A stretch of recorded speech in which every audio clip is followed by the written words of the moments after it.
Good evening, everyone. The board convened at 6:32 PM for a non-public session under 91A3, Roman numeral 2, to discuss personnel and pay issues. I would like to welcome you to the public session of the November 4th, 2024 Board of Selectmen meeting for the town of Ware. Please join me in the Pledge of Allegiance. I pledge allegiance to the flag of the United States of America and to the republic for which it stands, one nation, under God, indivisible, with liberty and justice for all.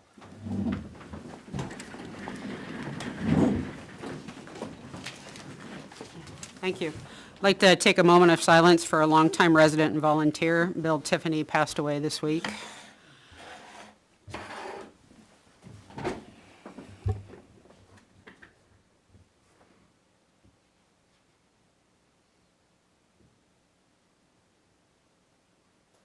Thank you. Best wishes to his family in this difficult time. We have a lot to get through on the agenda tonight, and most of us will be at the polls by 6:30 tomorrow morning, so we have to stay there through vote count conclusion and delivery, so we're going to limit public comment to 3 minutes per speaker. Appreciate your understanding and cooperation. I'd like to open it up for public comment.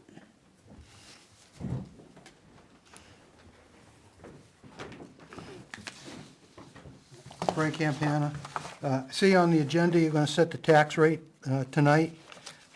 And recall, for some of you, recall last year, the board did not return any money to reduce, not that you're obligated, to reduce taxes. I never fully understood why there wasn't enough money to do something.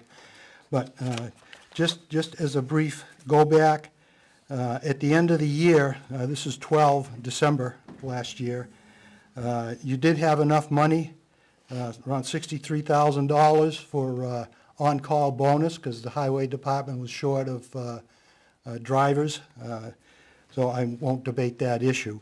But you found 63 grand for that, and the year-end spending for departments came to about another $67,000, so you had money for that. That totaled around $131,000. Still was no money to reduce taxes. I don't know what that would have impacted. But then also there was, thank you, because there was a shortage in retained fund, that there was another $373,000 that you had that you were able to put back to bolster up the surplus, the town surplus. So, I don't know the time frame of those monies when they were exactly known, in relation to setting the tax rate last year. So there always seems to be money left over, especially last year. Again, some of you were not sitting there, but there seemed to be money left over to fund things other than the taxpayer coming in last. So that's it. Thanks. Thank you, Frank.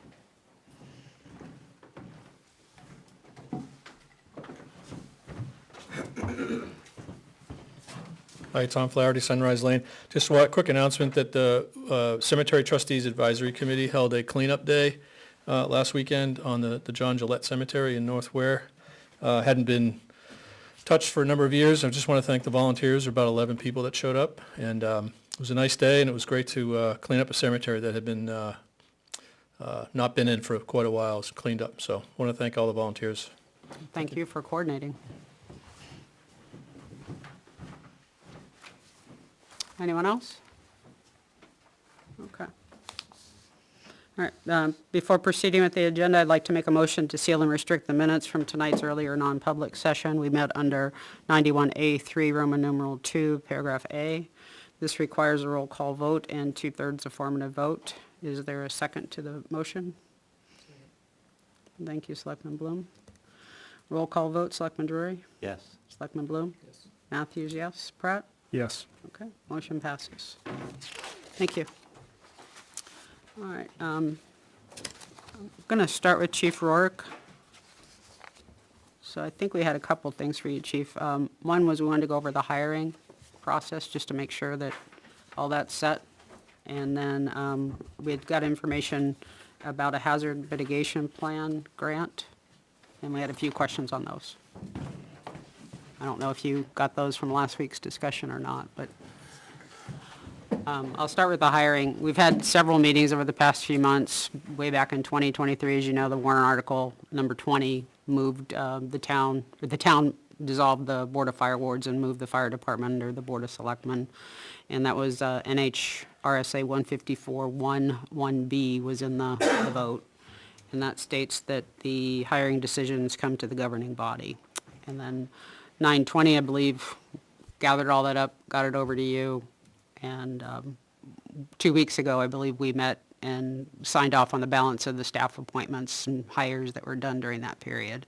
Correct. So I think we're all caught up with all that. Yes. But I just wanted to make sure that we took the opportunity to discuss with you what the process was so that, Correct. make sure that Moving moving forward, right. we're Right, all, and that's what the Yeah. group was before that. I just wanted to get everybody that may have been left behind or whatever, so you guys were all caught up and you had a chance to know who's on your fire department. okay. So, but you're all clear that, all hiring decisions, Correct. no Yep. onboarding can be done until they've come here Correct. first? Yes. Okay. Perfect. Anything to add? Nope. Okay, good. Any clarifications, questions for us on the Nope. process? None. Okay, good.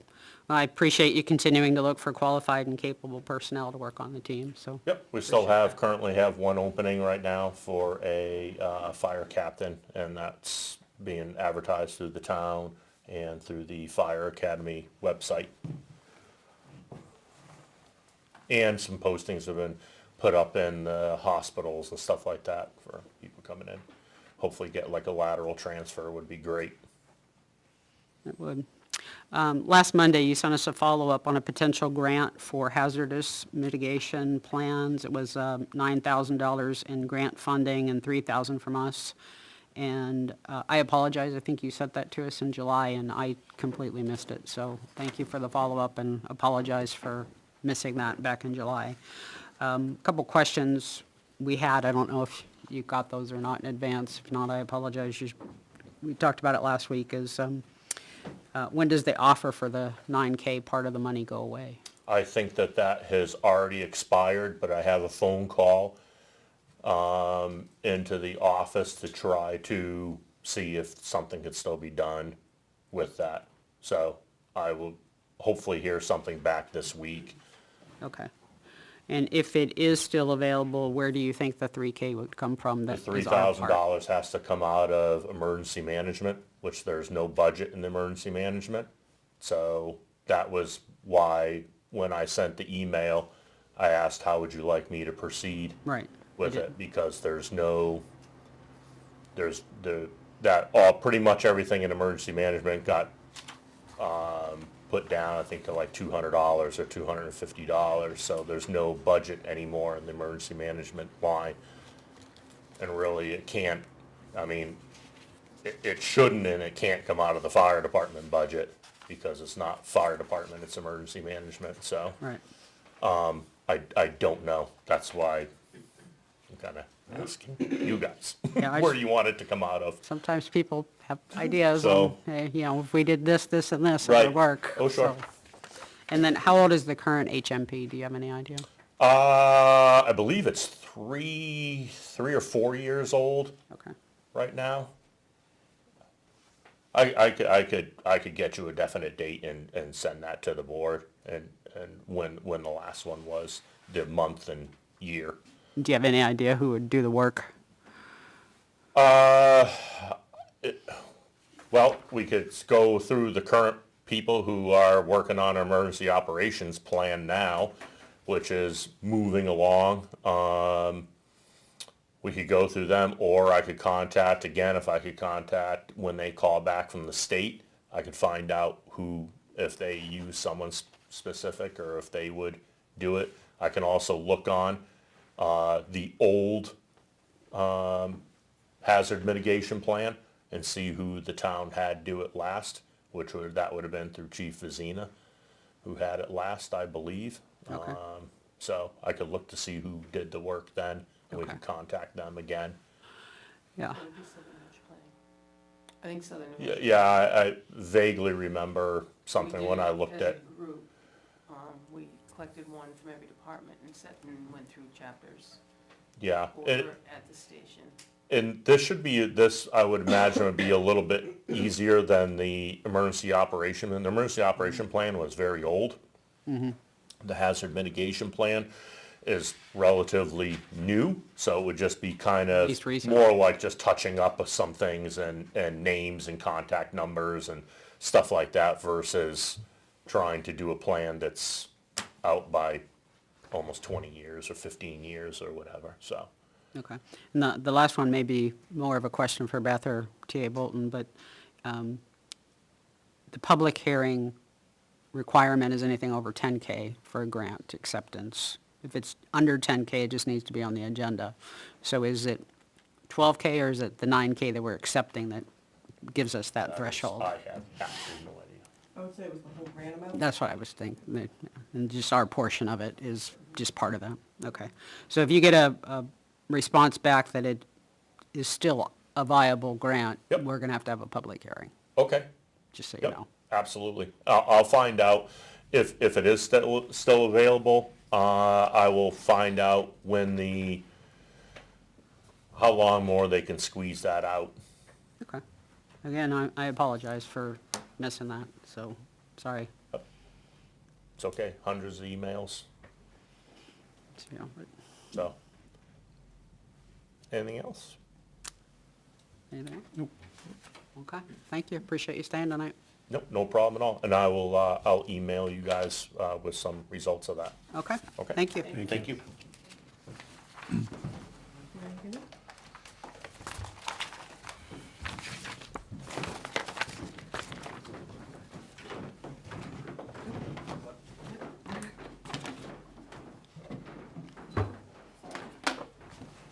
So do we have the information for the tax?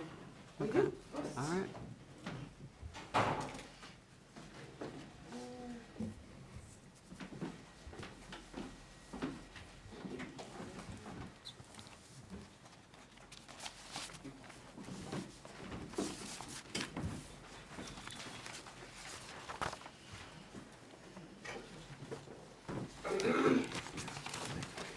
Shoot.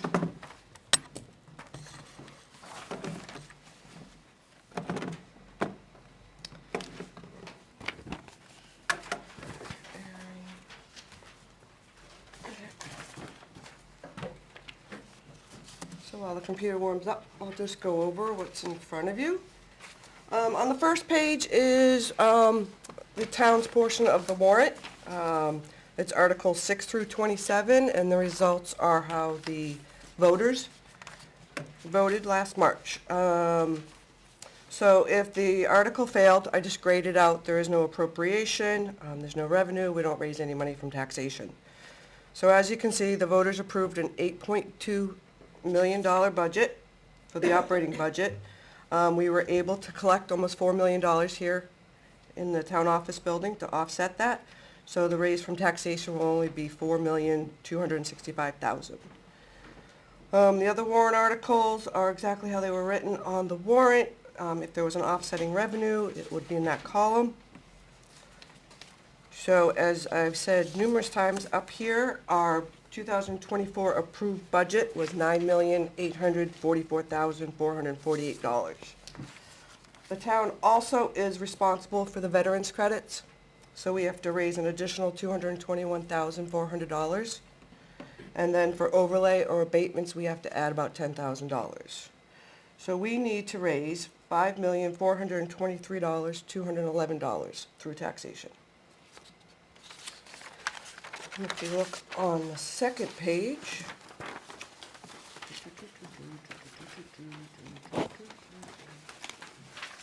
I didn't like my password.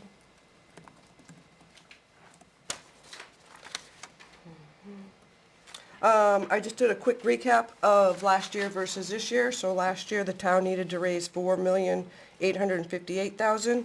This year, we needed to raise $5,423,000. The county needed in 2023 was 1.31 million. This year, we need to raise 1.39 million. The local school in 2023, we had to raise $16,259,000. This year, we have to raise almost $18 million. And the state education actually went down from 1.83 million to 1.81 million. So altogether, our increase that we have to raise is $2,353,891. So I was just looking at the last 5 years. If you look at the graph, the appropriations, obviously they go up repeatedly. The pink is the school, the blue is the town, green is the county, and then the state education is the yellow. Actually, the state education just gets added on to the local school. That's who we write the check to. The next page is what we are here tonight to discuss. So the 2024 tax rate setting.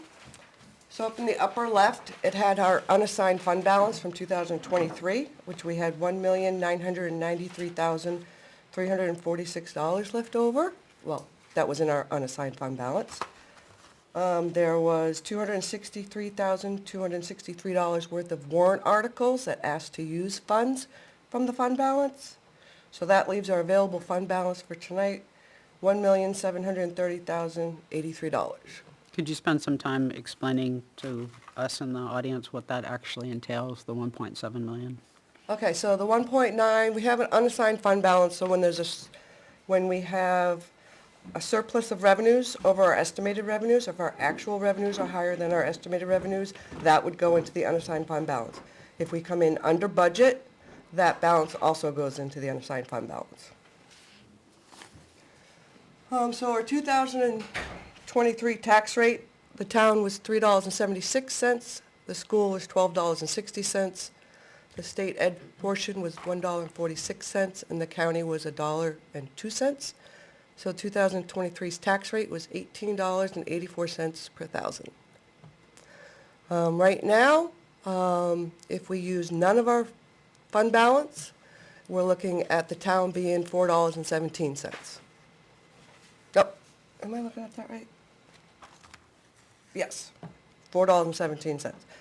The school, we can't do anything about it, that is gonna be $13.84. The state education, we can't touch that amount, so that'll be $1.43, and we can't touch the county at $1.07.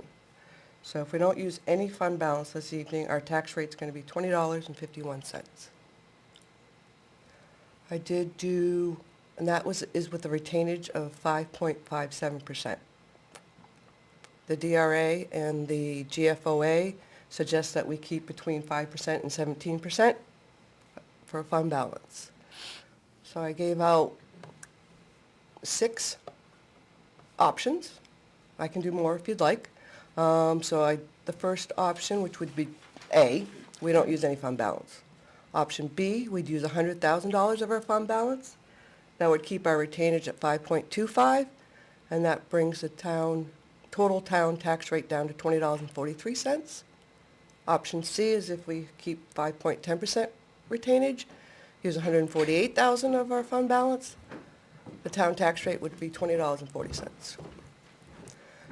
Option D would be 5.05% retainage, we use 163%. Town tax rate would be $20.39.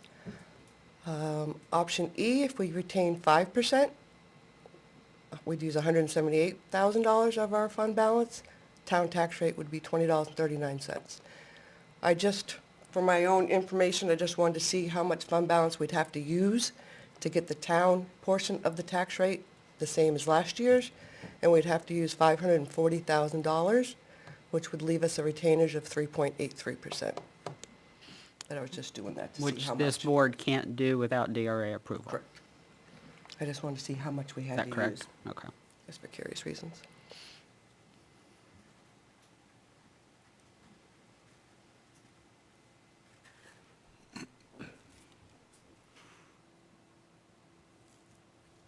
And you need to know this because we have to send out the second half tax bills. Correct. This is Yes. holding those up. Yep, And we just got this information today, I correct? got this information at 11 o'clock today. Okay.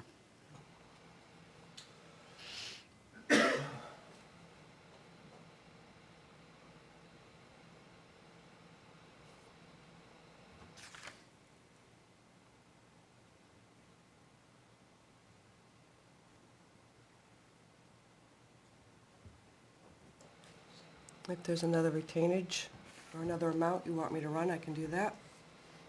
I guess, could you just run through what we did last year? Because what I remember was you presented the 3.69% and said we cannot be this low. The board had to stash some money, or I suppose we could have chosen not to, right? Not to what? Retain any money, add funds to the, I guess, retainage. What, We last year? chose Last to. year, we had no choice. We Well, didn't have any money. That's what I'm asking, Yeah. is, did we have a choice, could we have chosen to leave it, to return more money and leave it at 3.69? I know we chose not to, but could we have? If we used any money to offset taxes last year, this would have gone lower. Sure, but we could have chosen to. Yeah, you'd have to have DRA Maybe. approval. Okay, This was because we had no choice. yep, If we use this, anything below 5, we'd have to get permission. yep. So, we chose to take it to 7, was it? I seem to remember 7. 7, Where did we end at the year? Well, the percentage retained, what, last year? yeah. 3.69? So what did we come into this meeting last year with that number? So last year, when I stood here, you had 1.325 million in unassigned fund balance. Yep. The voters used 271, which left us 1,053,000, which was 3.69%. If we used any money, this number would have gone down. Okay, but what I'm trying to true up is I remember getting emails at the beginning of this year, end of last year, saying, we talked about all this, but the actual number that was retained ended up being more like 6 or 7%.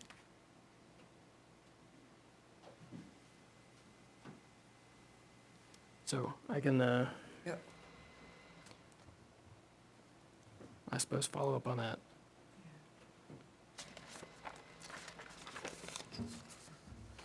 I don't know. It's hard to look at these and not, Honestly, I don't remember that, but that doesn't mean anything. Sure. Yeah. no, that's fine. I think, Salem, we got to this time last year, which we hadn't finished the year out. Yep. And we anticipated, I believe, getting some money back into that, but we weren't sure how Mhm. much because we were still 6 weeks out. And I think that's why DRA said, no, we can't do that. Because she audited it today, Sure, just like she did last time. yeah, and I guess And then at the end of the year, when we did warrants, we ended up with more money, which is why we agreed to offset some of the warrant articles, which is why you took the $263,000 at that top left-hand corner. We used some of that money that we knew we had at the end of the year after we set the tax rate. Yep. So we used $263,263 in warrant articles, so that comes off. Yeah, I guess I'm trying to half answer a question I was asked earlier, half answer a question I got in an email that I'm trying to recall from almost a year ago, 8 months ago, whatever. I'm doing that part of it poorly.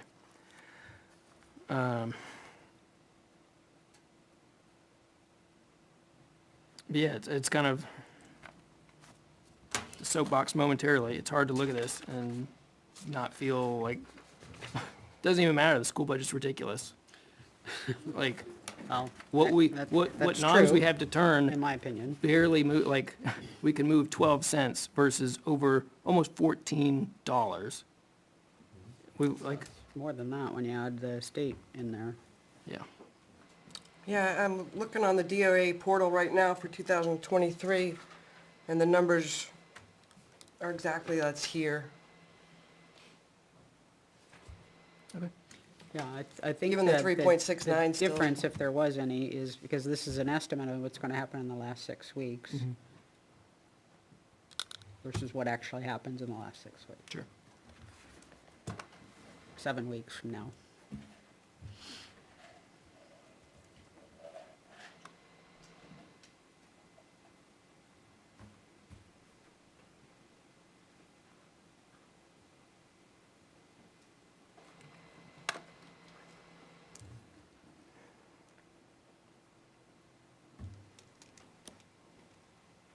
Yeah, I mean, we can move the needle 12 cents on a $1.50 increase, $1.55 on the low end. and it's a minimum $1.50, $1.45? Maximum $1.58, $1.57 rather? No, I'm doing something wrong. Yeah, I'm not sure what you're It's so hot. looking at. It is warm in here. Do you want I'm the trying to do window open? 2039 minus 1884 and 2051 minus 1884.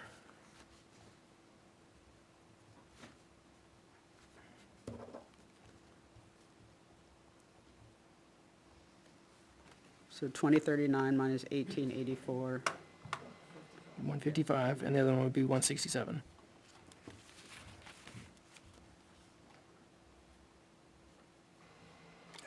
And of that 155, of the 155, 124 is the schools. Mhm. It is the local schools. Plus 2 more outside of our control, between the state school and the county. Yeah, I mean, we should do everything we can for the taxpayer, but what we can do is a drop in the bucket. But that's what the voters keep voting for, so.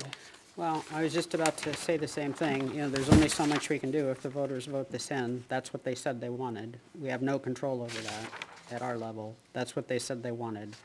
So we are the pass-through agency to collect and disperse that. What we do have control over is the town portion. And that's really the decision, the discussion and the decision is it 376, 417, 406, or 405? All right, I missed 409. I'm gonna propose option E, if that's our minimum. And return as much as we can. Well, D and E don't move the needle at all at the town level. They're the same. Why is that? Is it maybe just from a rounding perspective?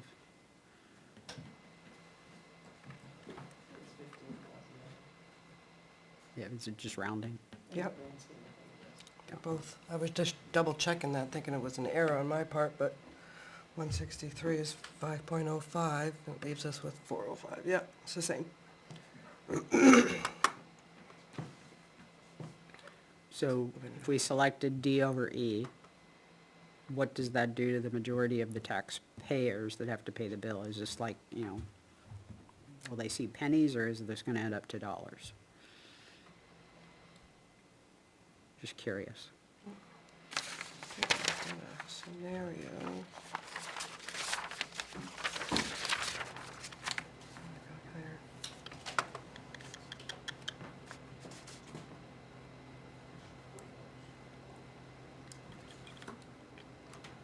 Yeah, what did you say?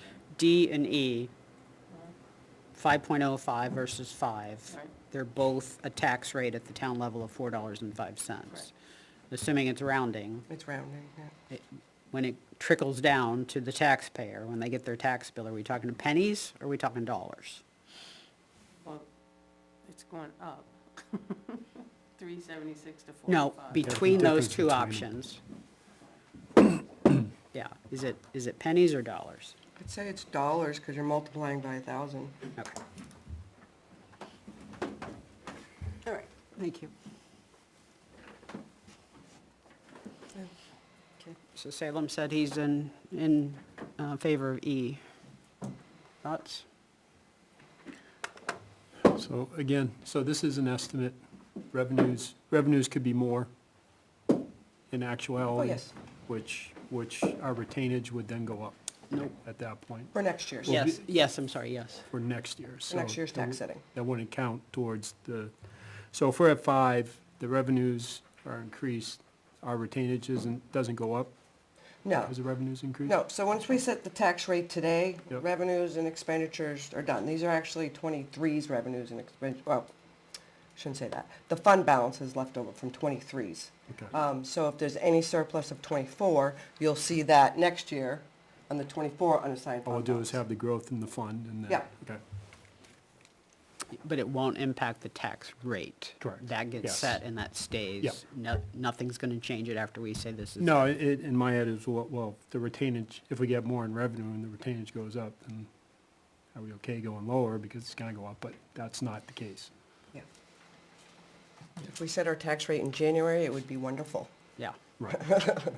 We would know. Harder in some ways, We're but always playing from behind the cue ball. We are, Yeah. yeah. by 11 months in this case. And then January through March, we don't have a budget. Right. Yeah, timing is all off. For the years 2020, 2021, and 22, there was a lot of money used to reduce taxes. Is that realistic? Was that actually COVID money or something? It seems, I'm looking at 350,000, 600,000, 372,000, while, Well, I would assume 2021 was a lot of, we had a lot of grants. We had the Gopher grant. So a lot of like payroll for first responders was covered. So we had a lot of surplus in our budgets. yeah.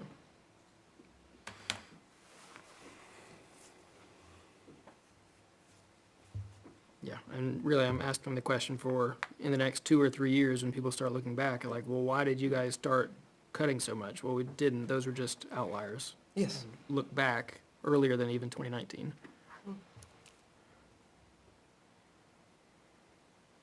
What are your thoughts? I'm happy to have everybody, talk around circles, but I think our option E there to give back as much as we possibly can is perfectly fine.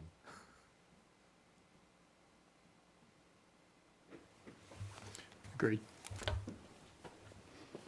And maybe to hit Selectman Pratt's point again, you've presented budgets that are, and they're always assuming we went fully staffed today. But we don't. And so technically, could we, I'm not suggesting that we should, but could we say, well, you know what, we're probably not gonna hire anybody. What would that turn out to be? And can we cut lower than that?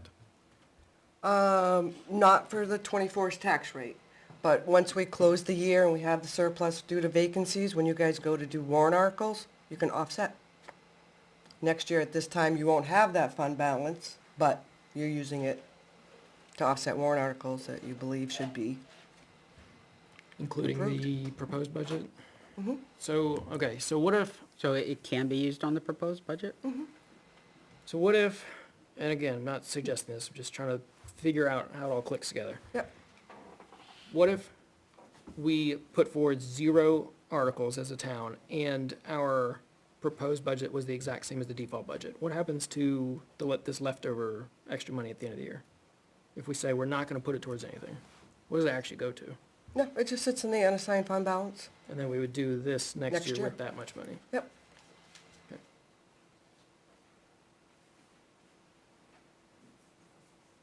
And The that's reason not why we have invested an or anything, it's unassigned just- fund balance is, number one, in case of emergencies. If we have an emergency, we need something. Number two, it's the way we are billed. The school bills us 12 months out of the year. We only collect tax bills twice a year. So right now, our cash account, it's looking a little low, so I'm really desperate to get the tax rate setting so we can get the bills out. So it's also to do with cash flow, and I think last year I showed a chart on how our cash flow is. The revenues come in high twice a year, but the expenditures, I mean, we're paying the schools, you see them, $500,000, $1 million every month.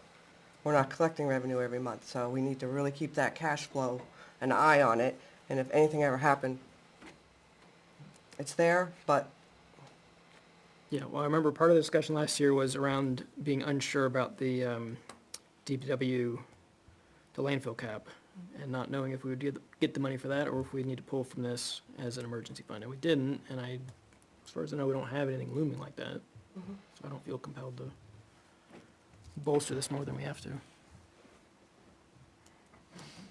Well, I think knowing that we can use anything that arises between now and January to offset the budget line item, not just warrant articles, from the CIP perspective, but the actual budget line. I didn't realize that, so that's good information. If I knew it, it wasn't clicking.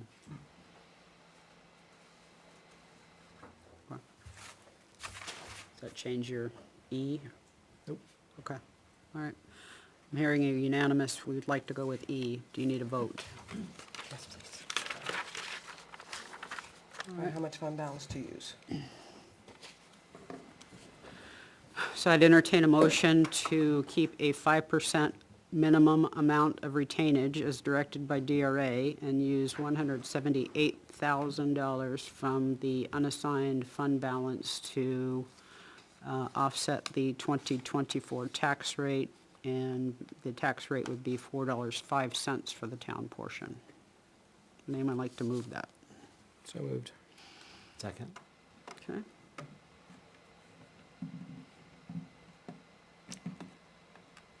Is that adequate? Perfect. Okay. Moved by Selectman Bloom, seconded by Selectman Drury. Any further discussion? All in favor say yes or yea? Yes. Yes. Anyone opposed? Anyone abstain? Motion passes. Thank you, Beth. I know you put a lot of work into this stuff, so thank you. All right, with short notice.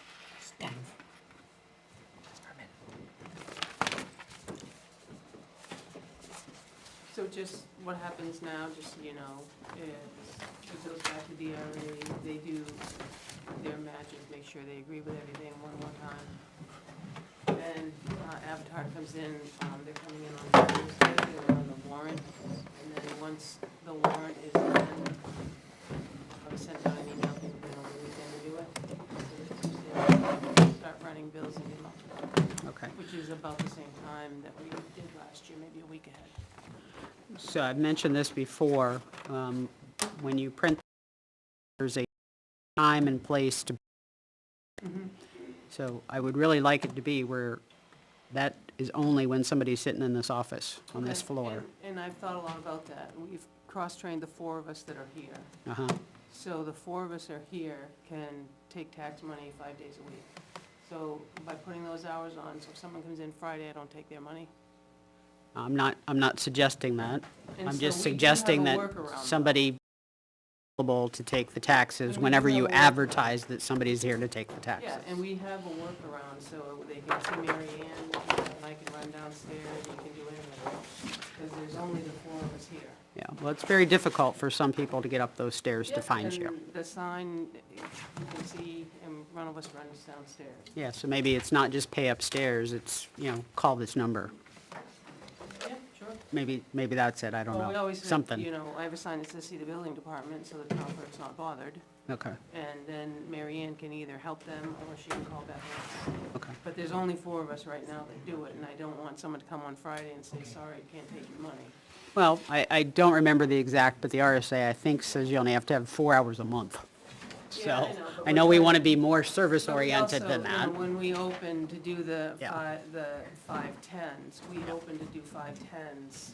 We open for 50 hours with no overtime, in an effort to cross-train and be Yeah, more thank you. available to the public, because that's who helps us, or, you know what I mean, that's what we're here for. So, I mean, we do have a workaround.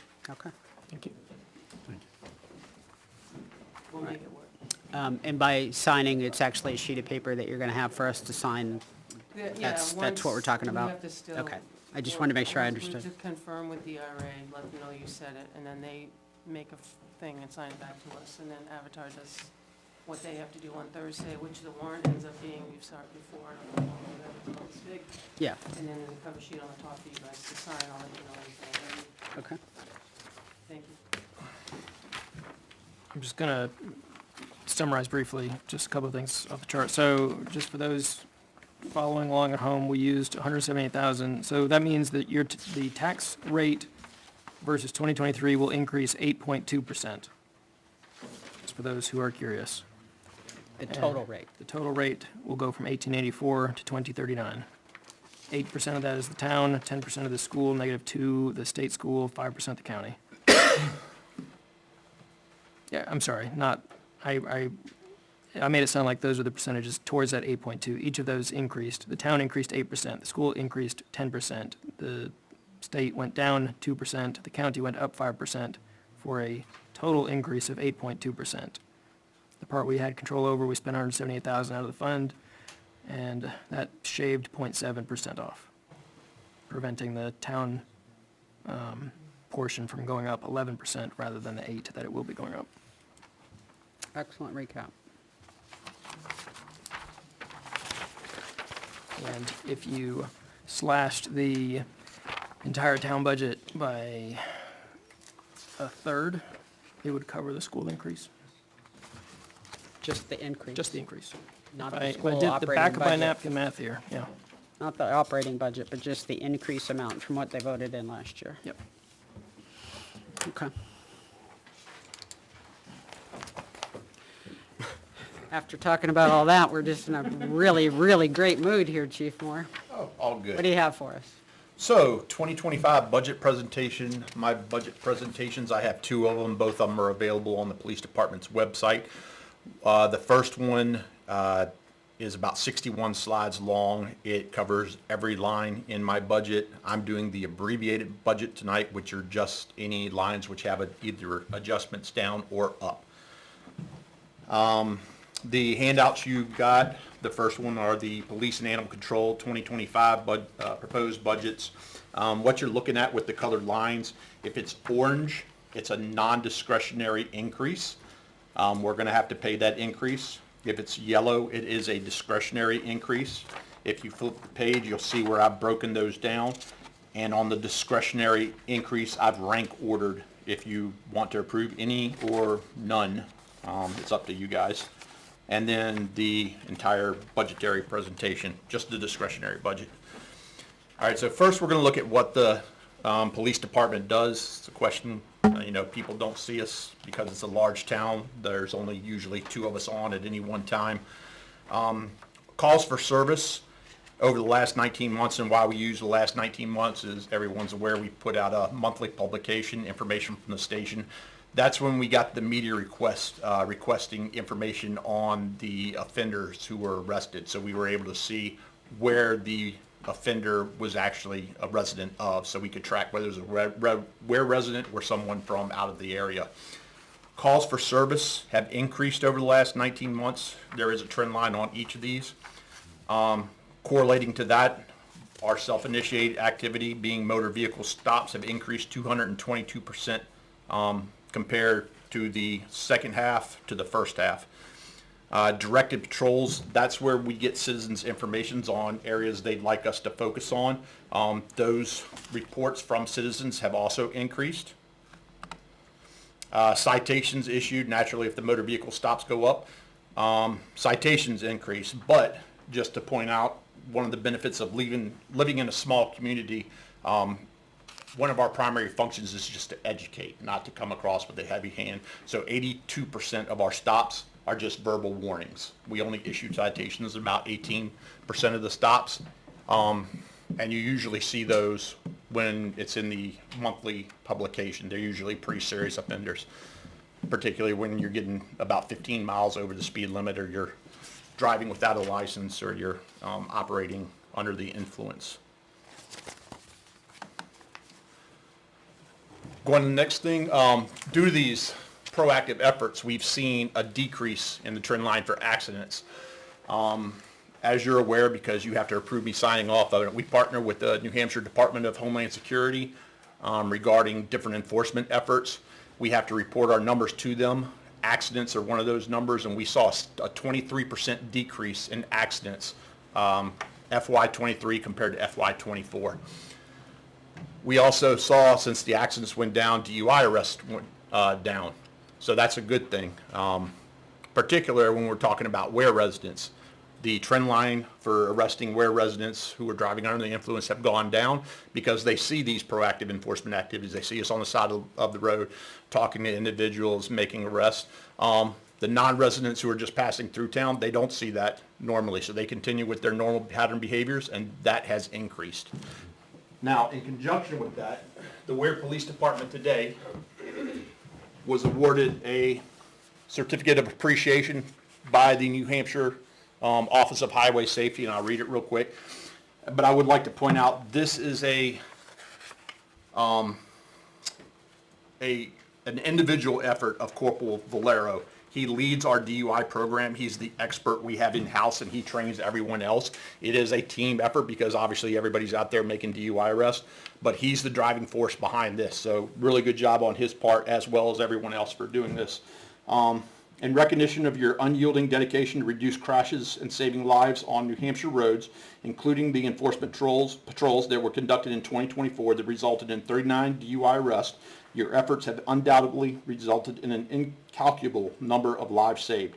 As a partner of the Office of Highway Safety, you have honorably served the citizens of the state of New Hampshire. Thank you for all your support, the New Hampshire Office of Highway Safety. They created a category this year. I think it was with us in mind because we had 60 DUI arrests last year. Obviously, we can't compete numbers-wise with the bigger departments who are several hundred officers, and we have 12. So this year, they looked at it proportionally, number of arrests based on the number of officers. Salem was the big department winner. They were just a little bit over 2 DUIs per officer. We were closer to 4. So then that was this year. Last year, we would have been closer to 6. So. Congratulations to you, Officer Valero, and to the entire team. That's Thank quite you. an accomplishment. Good recognition for a hard work. Very good recognition, but thank you. So getting into our budget, salary and benefits. So this was a voter-approved CBA increase. They're going to get 5% this year and in 2027. We do have I did have one reduction, line 235. It's for a part-time administrative assistant. The line is $91. I don't know where that came from. We can keep $1 in to keep it open. I don't ever see me having a part-time administrative assistant personally, but I did reduce that one by $90. So this is a discretionary increase. I'm proposing a detective, and I'm going to pass out another handout real quick.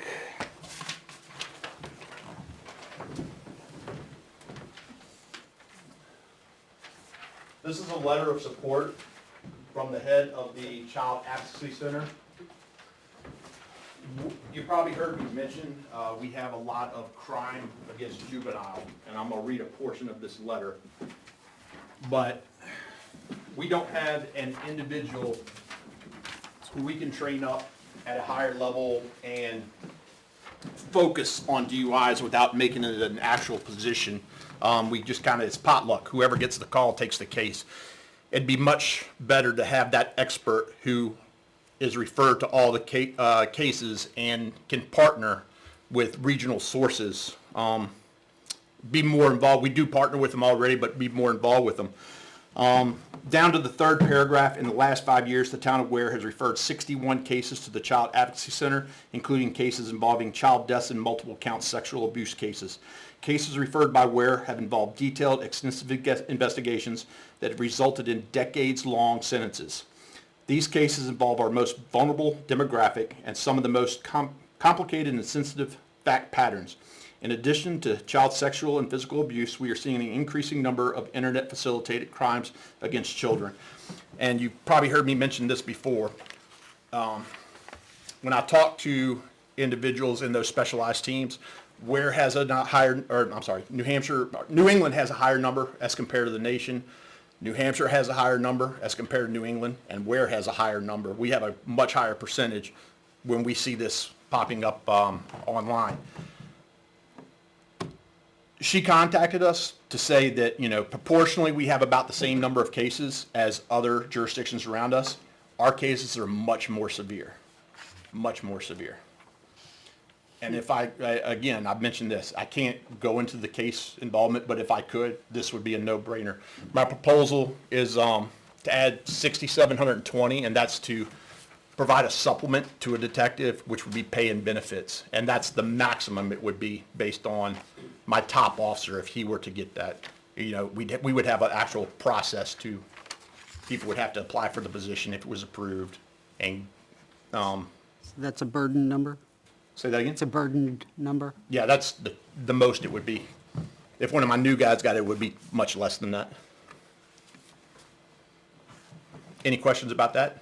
But again, that is discretionary, and that is,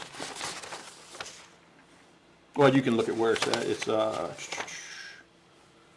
number 5 on my priority list for discretionary lines. The next one is record storage. This is a reduction. We can get rid of this line. I've talked about this for a few years now. We were able to get our police records. We have too many records to be able to house them in-house in our station. We were going off-site and having to pay different storage areas to house the records. We finally were able to get them in the town hall, and we greatly appreciate the town administrator for helping facilitate that, as well as our finance director. But we've done everything we need to with that line, so that line can go away. We won't be needing it anymore. And that's town office. Yeah, they're housed down in the basement currently, in a secure room. Professional services, so Officer McGuire was going to talk about this one, but he was involved in an accident last night, so he's at home being pampered. I want to make sure that's on the record. But he proposed 2 things, so this is 2 slides. These are both discretionary. The first one is going to be priority 7. The second one is going to be priority 4. But this is an officer wellness check. Someone, I forget who it was, inquired, are these services being provided anywhere else, like through the state? And they are not. We have peer-to-peer support groups, but this is actual professional service where officers would have a confidential meeting with a qualified mental health professional. The benefit for the employee, it provides access to a mental health professional who can screen concerns and provide additional resources if needed. Providing this resource validates the mental health component of law enforcement, and it can be used as part of debriefing critical incidents, officer-involved shootings, violent scenes, specialty teams. And when I say specialty teams, if you're working like as part of an internet crimes against children team, you're obviously going to see a lot of bad stuff. Or as part of an early warning system, observed behaviors, extended absences from work. I did see this a lot at my old department. We had actual tracking programs for this that would alert us if somebody hit certain proportions, and we could take proactive measures. Yeah. On to the second line. This one's only $22.50 annually. Would that be a requirement or just something that's offered? He has it currently written in process. It's a mandatory meeting once per year, where you don't have to talk anything, but having everyone go, even if you don't talk about anything, eliminates the stigma from only certain people going. The second part is a Head Start program. There's actually a website on this, which I looked at, and this looks like a really good program. When I left Virginia, they had actually passed a heart-lung bill where if you were diagnosed with any type of heart disease, any point, you were essentially retired medically. Have a heart attack or anything, because the threat of that in law enforcement is so pronounced. Some of the health statistics they provide, average age of a patient with a heart attack in law enforcement is 46 years old, a civilian 65 years old. Heart attacks under age 45, law enforcement 45%, civilians 7%. Average life expectancy, law enforcement 57 years, I'm not planning on that one. Civilians 79 years. This one, what it does is it takes your blood and it looks for different indicators in your blood, which would make you prone to different types of heart disease and other things.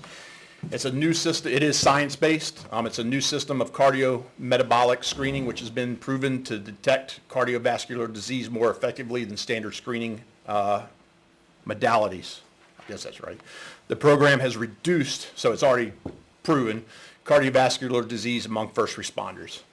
They should call it that Heart one- Start. Say that again? They should call it Heart Start, not Head Start. Yeah, they should. Sorry. That would make more sense. Shouldn't have Missed you said that on out loud. marketing. Sorry. But that one is $4,900 annually. And both of those are based on the number of officers involved in each program. So those would be if we were, that we didn't have any vacancies in the department. And that one, like I said, that one is number 4 on the discretionary increase.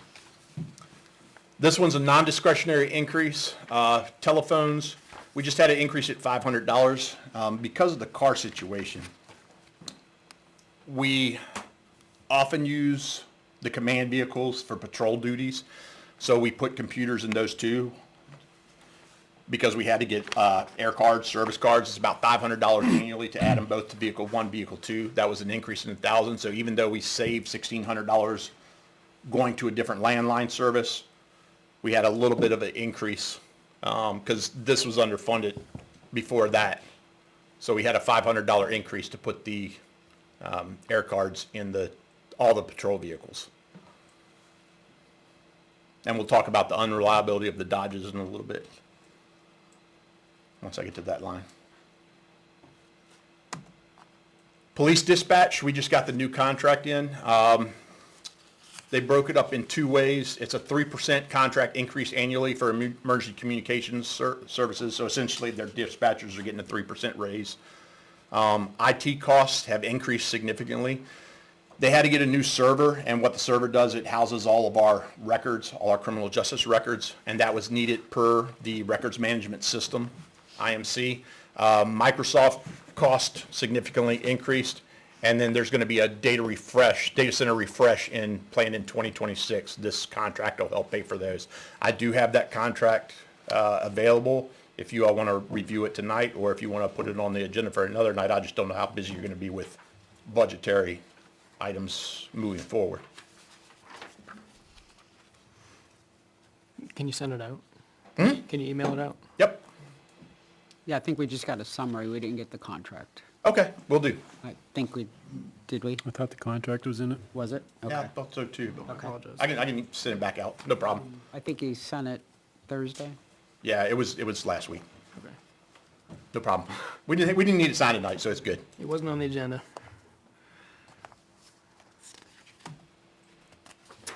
Police recruitment. So this is an increase as a direct result of background investigations. There was a $100 increase in background. I plan to have to do, if possible, if we have candidates, 3 full backgrounds per year. That's very conservative. When we were at 5 people, I did many more than these. When we get certified candidates, we only have to do a background, so there's a cost savings of a little bit over half. But the increase is just for the background investigations. Is the polygraph actually useful? Yes. You'd be amazed at what people admit to. But they don't lie about it. But some do. It's an automatic, you automatically get kicked if your deception indicated, so. Police accreditation. So we're still looking at New Hampshire law enforcement accreditation. We are over halfway through our policies. We're projected to be complete with our policies in April. With the New Hampshire law enforcement accreditation, there's no on-site work. So that's why this is a much cheaper system than having an on-site review as with CALEA. There's an accreditation fee of $750. We pay someone to annually update our policies and then Power DMS software. Now currently the state has a grant for Power DMS software. We attended a training, the captain and I, about a month ago. They don't know how long the grant will last, but currently they would have money to cover that portion of this. But this is a discretionary increase. It is, and I'm sorry, the recruitment increase was a priority 6, so that's fairly low because it's only $300. If you know, but this one's a number 3, and the reason this one is higher, this is liability based. Obviously, there's a lot of liability with operating a police department. When you have your policies screened and reviewed and approved by a state agencies, and for instance, we had an officer involved in an accident last night, we can look whether he was compliant with the department's policies because it was recorded on body-worn camera, and it was. But if the other driver was attempting to sue and we were an accredited agency and he was following policies, we were doing best practices. So it helps us with lawsuits and reducing liability. But no impact on insurance. Still waiting on that. I did ask that at, they're waiting on Primex pretty much. They posed that question to them. Primex just hasn't made a determination of how much it would be yet. They agree that there should be a reduction, but they're still working through the process. Okay. Be nice if it were $3,500. Or more. No, that would be at 35, well, I have $1 in the line, so it'd be a 34.99 increase. Right, but let the insurance offset the cost. Hopefully. Yeah. And I'm not sure how much, like, Kalia offset the insurance prior. Police dues, this is a non-discretionary increase. We're a member of the Central New Hampshire SOU team. They are having an increase. They haven't had an increase in a while. Their equipment and ammunition costs have gone up as well, so they had to increase membership dues. Is this the one we just joined? About 2 years ago, yep.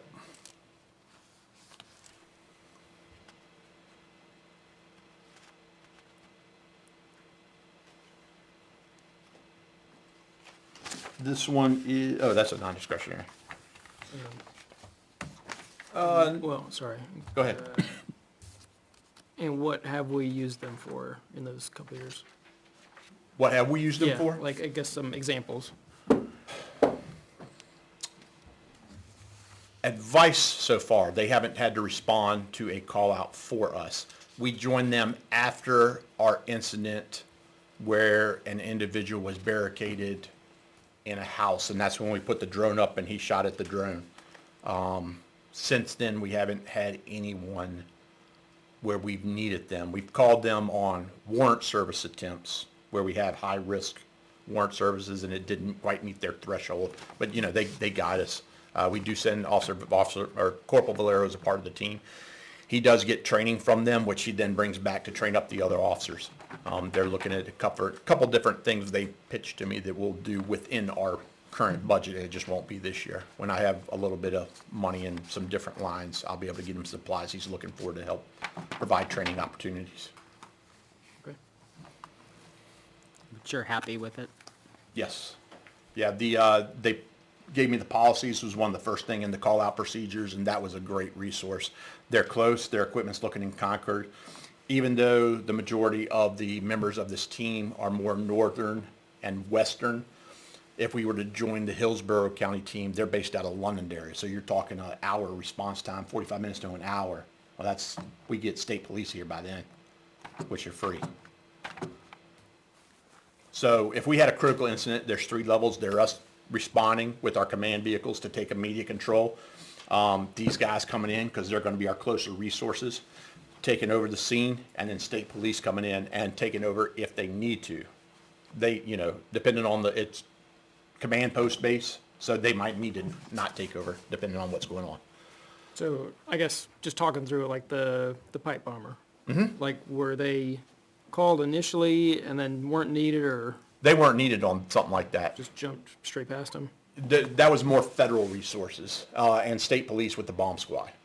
Simply because If- of what the nature of the issue was. So if we had the suspect, we were chasing or something, or we knew where he was going, yeah, they would have been involved on that. By the time we had identified the suspect, because it was a quick identification, and we took him down on the street, but if we went to his house to do a search warrant on the house, that probably would have been the state police rather than these guys. Or it actually probably would have been the feds, Yeah.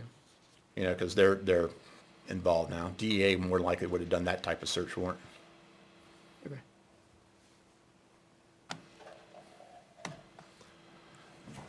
Police body worn camera media storage. So this is a non-discretionary increase. We just are coming out of a 5-year agreement. We have a new 5-year agreement. The cost went up $1,739.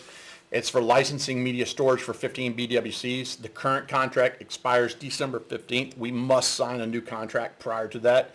There are discovery implications, and does anybody need me to explain what discovery is? Okay, so when we take body worn camera footage, it's obviously stored in our media storage on the cloud. If we can't access that to provide discovery, we're going to get sued. So that's what this one is. I do have the contract available if you want to review that tonight, or we can put it off for another night. It just has to be done by December 15th. I haven't read through that one. I know we do have it. I haven't read through that one Yep, either, so. I have copies if you'd like them. I mean, there's nothing really to, it's just 5 years prices. Do we normally send those over to legal? No. Okay. Yeah, it's, Let's do them both at the same time. okay. You know, if you have copies, we'll take them, but Yep, I'll pass them out at the end of this, both of them. Police computer equipment. So initially, from our IT, I was told that computers last about 7 years. He's revised that to about 5 years now. So in my previous budget, I had one computer a year to be replaced. We had 4 go out this year, so this was a bad year for computers. That's why that line is seriously overspent. But it's to put a computer in the budget as well as LiveScan. We talked about LiveScan before. That's the program which links our new APHIS machine to IMC, so we don't have to type everything in twice, if you recall me talking about that. So those are the 2 increases which add up to $2,600 for those, but no new programs other than that. This is a discretionary increase, which I had at a priority 2. That's because we're so computer-based. If we have computers go down, it really puts a hamper on what we do. Are these in the office or in the vehicles? In the office, totally in the office. Vehicles are totally separate.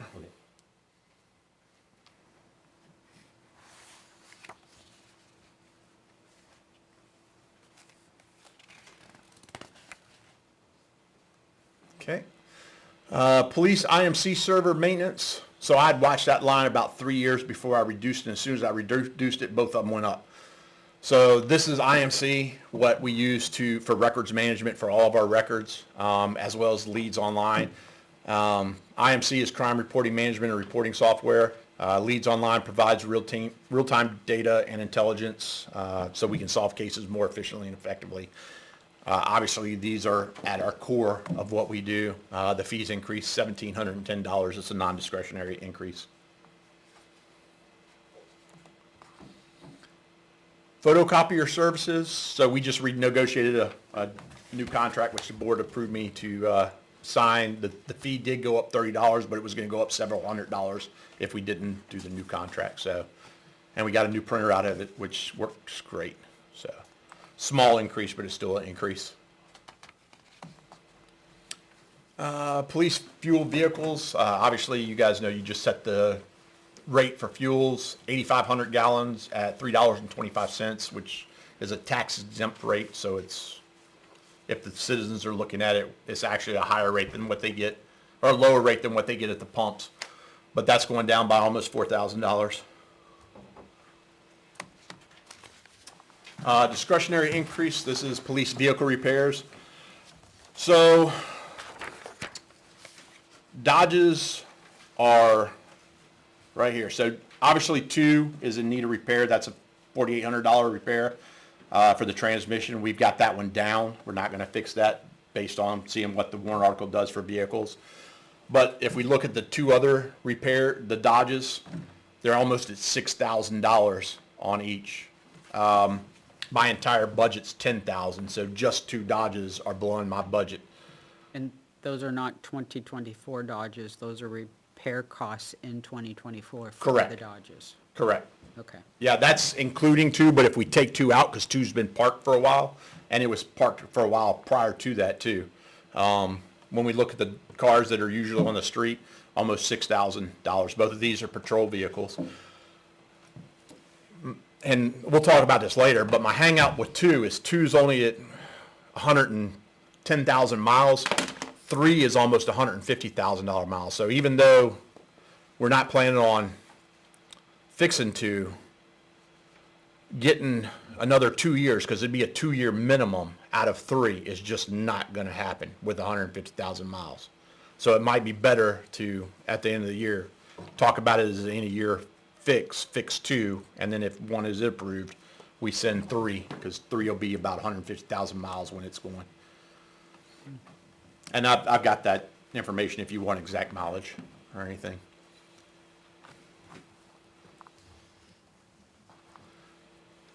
And I'm assuming this is number 1?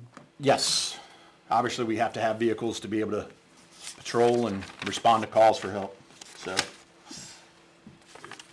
Yep. Police ballistic equipment. So I got a non-discretionary increase. It would have been a discretionary increase last year because our helmets were still within the 5-year life cycle.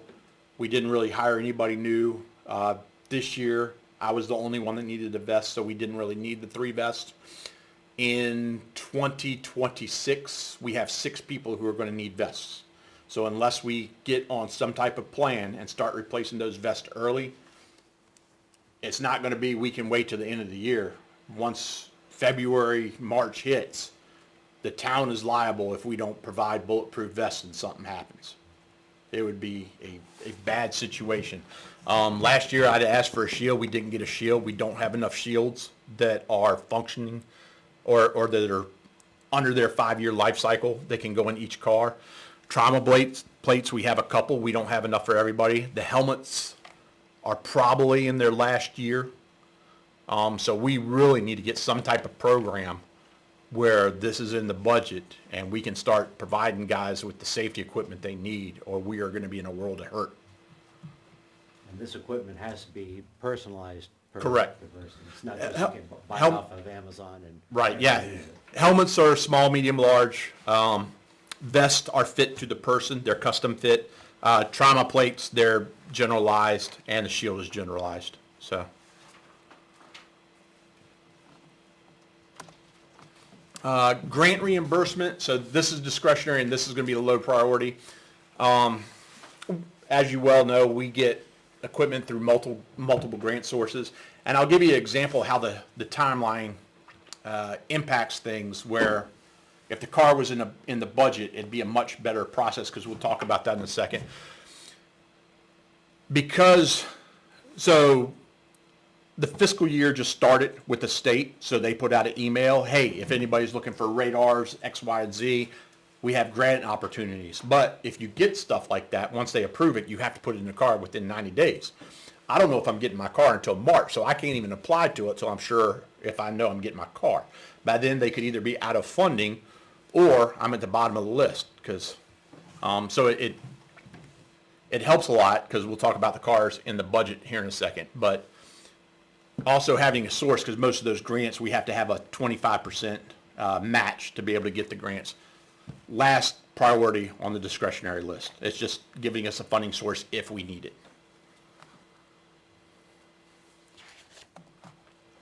And again, this is available online too. That's everything that was discretionary and non-discretionary. Animal control budget, this one's going to be really easy, because the only increase we had was just fuel. We put 100 gallons at $3.25. Our ACO is currently out for long term. He's going to need surgery. I don't want to disclose on what, but we're going to have to see his status. He wanted to resign, but I told him wait to resign until we see what the surgery does. So he is currently injured. So we're going to see how that goes. Warrant articles. So obviously you saw my presentation on the Tahoe, and I've got the in-budget proposal. The reason I've got the in-budget proposal, we're putting 125 to 135,000 miles on police cars, which are driven, harder, more wear and tear. They don't last like your typical car. We need to replace one a year. If you're replacing one a year, that's not supposed to be CIP. That's supposed to be budgetary. What I'd like to do is I'd like to find a warrant article where I just don't want to put, if I put it in the budget, it'd be about 65,000. The car's about 90, but I can offset enough of that annually where it's about 60. I'm comfortable at 65, and I can get us a new car every year. But Can you explain that just a little bit? sure, so Why you believe you can offset 30-some K? the resale of the car when we turn it into White Mountain to get the auction funds back. Recycling equipment is huge, because if we're putting in the Tahoe, a lot of the equipment will last 2 and 3 cars. Radio will last 3 cars. The back seat partition, the prisoner area, is going to give me at least 2 cars, as long as they don't change the design, which Tahoe, that's one of the main reasons we looked at Tahoe. Had the least frequent changes in their design, the most stable price point at that time, although they've killed me on that now. But it is what it is. Radars I can get at least 2 cars out of. But I looked at all that equipment, I did a spreadsheet and saw what I would typically need. Plus we do, the dam patrols, which will offset some, as well as details. This has been a huge year for details. We typically don't do this, but we usually will have some where I can offset some of the warrant article for details. But I would be comfortable at 65,000 rather than the closer to 90. Can I use this? And this year, I'm down to 51,000, so I would actually be just fine. But what I would like to do is try to get a warrant article where it shall this be added rather than just put it in the budget. Because I think the voters should have a say on whether they want that in the budget or not. It's just a matter of, we're a 9,100 person community. We are at the point where we're putting enough miles on the cars where it should be in the budget. And you've read the SIP process? Read what? You've read the CIP process, SIP process? So if you go to the very first part, it's not a consistent expense. I did review it. There's something that stood out to me on that where it's not applicable anymore. I can find it and send it to you. Well, I don't know if you and I are talking about the same thing or not. I don't know. You're saying it's not applicable, meaning CIP is not applicable? Correct. That's what you believe? Correct. Okay. Then we're on the same page, Okay, yes. as far as what the document says. Yes. Now, I do agree that if we're gonna change the way we do it, this board needs to say that they're willing to do it, and then the voters also need to be weighing in Correct. on that. It would be my opinion, but I'm not speaking I'm for in agreement everybody with that else that's too. up here. I don't know if they wanna weigh in on that now or not, but, Not right now. okay. Yeah. Of course, we were talking about a 5-bay carport with evidence storage, and this would help reduce the line by $2,500 a year if we did this. We did finish the pavement, that's complete. But that would be for the building. I'm expecting the building to be 25,000 rather than 21,000 with a new proposal. And then the initial estimate I got for electrical work was a little bit under 3,000. I put it at 5,000. So those are the only 2 expenses we would have for this. Safety complex, water filtration, this was just under 30. I added 5 to this because it'd obviously be in a new year. But this would also save money because it reduces maintenance cost. Not CIP committee, who did I have the meeting with? It's not CIP anymore, it's Planning board. planning board. The planning board did ask one question, which we sent them the information of what the life cycle was on this, and it's pretty significant as long as you maintain it, which we would. We shouldn't have any issues with it. Body worn camera, so we have to do this portion, the licensing software prior to December 15th, but we're gonna, which is that increase, but we're gonna do an additional warrant article for 4186, and that would be for 3 body worn cameras and a docking bay annually. So that would put body worn cameras in the budget, leaving that for the voters. Tasers, we went with a different system. Right now, tasers are issued to everyone. Taser just had an upgraded model, which with anything that's upgraded increases the cost. So we'll no longer issue tasers individually. We'll now have a pool of tasers. So instead of 15, we'll have 10. Taser now combines their certification packages, so you get everything with the packet. So this would certify 3 officers per year over 5 years. That gives us our 15, because this is a 5-year life cycle. And then if the board asked me to look at on-call, a couple years ago, it didn't go anywhere. If you want me to look at that, I'll look at that again, look for calls for service.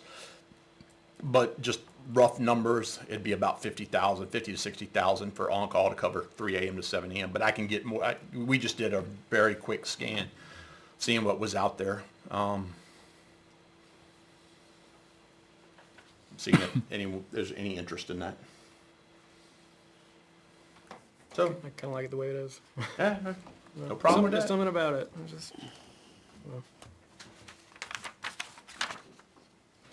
I will say, we get a lot of shock from residents who are unaware that we were not 24/7 and find out there is no one covering between 3 a.m. and 7 a.m. State police come to about 20% of the calls. Other than that, you're on your own. And when you say on-call, this would be a proposal that would allow dispatch to call somebody from home? Or Yep. this would be putting a body in the office? Nope, on call. So there'd be a primary officer who would be called, briefed on what the scenario was. We would go through every type of scenario to let them know if it can be held to reduce any type of overtime costs, because that's where we're looking at probably 100 calls a year. That's what we get now. But if we can reduce that by pre-screening the calls, telling our dispatch what actually needs to be called and what doesn't, then we reduce that. So it'd be a primary officer, and then we'd have a secondary officer at a lower rate if the primary officer felt they needed the secondary officer to respond to, which would usually be vehicle accidents, domestics, and that would be about it that we see for night shift calls.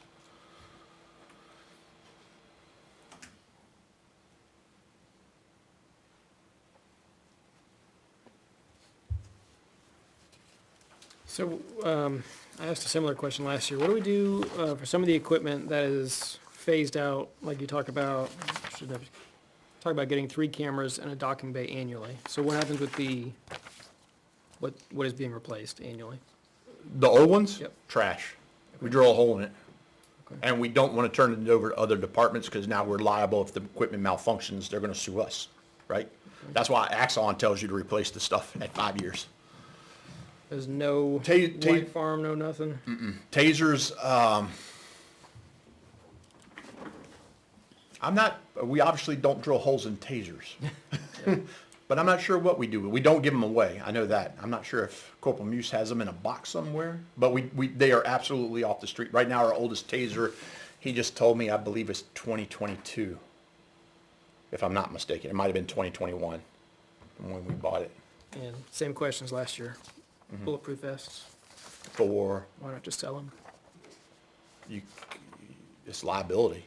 Who are you going to sell them to? It's custom fit for a The person. folks in this town, you They're, don't think they'd go in 10 minutes? oh, so like for shooting or something? Yeah, Just for, doing drills, whatever? yeah. Or rob a bank? What happens if they rob a bank with it? Who are they going to I sue? would rather, trust the folks, but Yeah, we exist because we don't trust Sure. folks. well, So, is it a possibility? I've never heard it done. I know so departments do sell their old firearms, Yeah, and we talked about that last year. which we do. Yeah. But so I don't see why it couldn't. And we would just we probably need to get the town attorney to write up a disclaimer if you're gonna Absolutely. purchase this. Has nothing to do with the town Yeah. anymore. Go take it to a range and shoot it up if you want. Yeah. Yeah. So, a couple of things that jumped out at me is like, man, is it going straight in the trash? Is there any value we can eke out of the stuff that is, like the cars, getting, replaced annually? But cars we send to White Mountain. Well, that's what I mean. It's Somebody said like that. Like we Yeah. get value out of the cars, can we get value out of anything else? Yeah, I do think it's worth asking about the bulletproof vests. If you could take an action for that, that would be great. Yeah, I'll do some research. Nothing else, we won't hear Trendsetters. him ask it again next year. Exactly. Yeah. Maybe we can get $50 out of it. I mean, it'd be fun to shoot up or something. Sure. Be fun to shoot up? Sure. Okay. Well, I know my audience.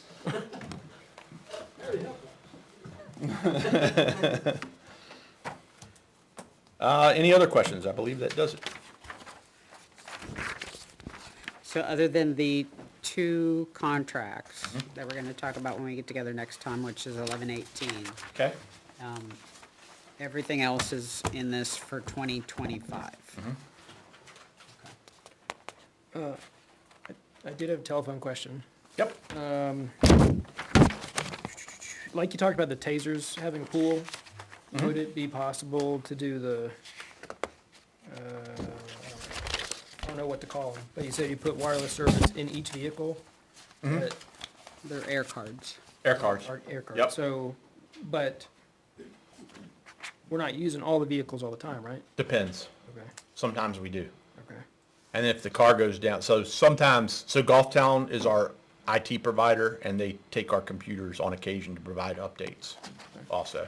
So it's more beneficial to keep 7. So we have that surplus to get our minimum 5 on the street if we need them. Okay, so it is a pool. No, it's every car, every patrol vehicle has a computer in it now. All 7 of them. Okay. Because, yeah, it was exciting to be dropping the telephone line that much. $1,600, what we talked about like a month ago. Oh, it didn't go away. We're still dropping it, 1,600 there. Well, It'd be a much bigger increase. right. Well, then that's what I'm getting at. You know, it could be, if we were able to pool those, it could be no increase. It could be break even or still a reduction of some kind. So that's when you look at the big picture, and I can go over this. Let's say we got all 7 vehicles.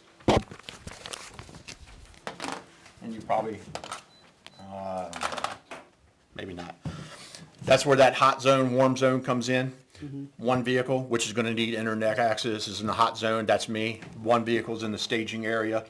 You're gonna have the initial responding officers who go to the scene. And let's just take Officer McGuire's, or Sergeant McGuire at that time, his shooting, for instance. His 2 cars went to the scene, they're now part of the crime scene, they're out of service. 1 car went to the hospital, that's gone. 1 car, I believe we went to get the family, but I'm not positive on that. That's gone, but every car, when you have critical incidents, every car needs connectivity. It's not a bad reason, but the reason is worst case scenario. Correct. Yeah, and we're in the worst case scenario business.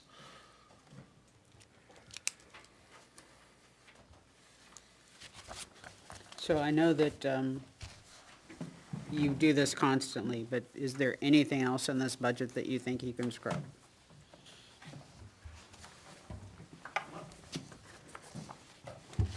Just from a cost reduction standpoint. So, when the last budget passed, I took a whole lot of line, I've gotten rid of probably $100,000 in my budget, so I take it down to a zero-based budget. These are the expenses of the police department, there's no really fluff. There is no fluff. This is what it pays for, that's why I'm transparent and accountable for my budget, and I provide my entire budget online. Hey, this is what this line goes to pay for annually. Like I said, I know yeah. you constantly do this. Oh, yeah. You- We do find areas that we, just like the shelving, when we see opportunities, we jump on them. We renegotiate contracts, like the printer contract, the telephone contract.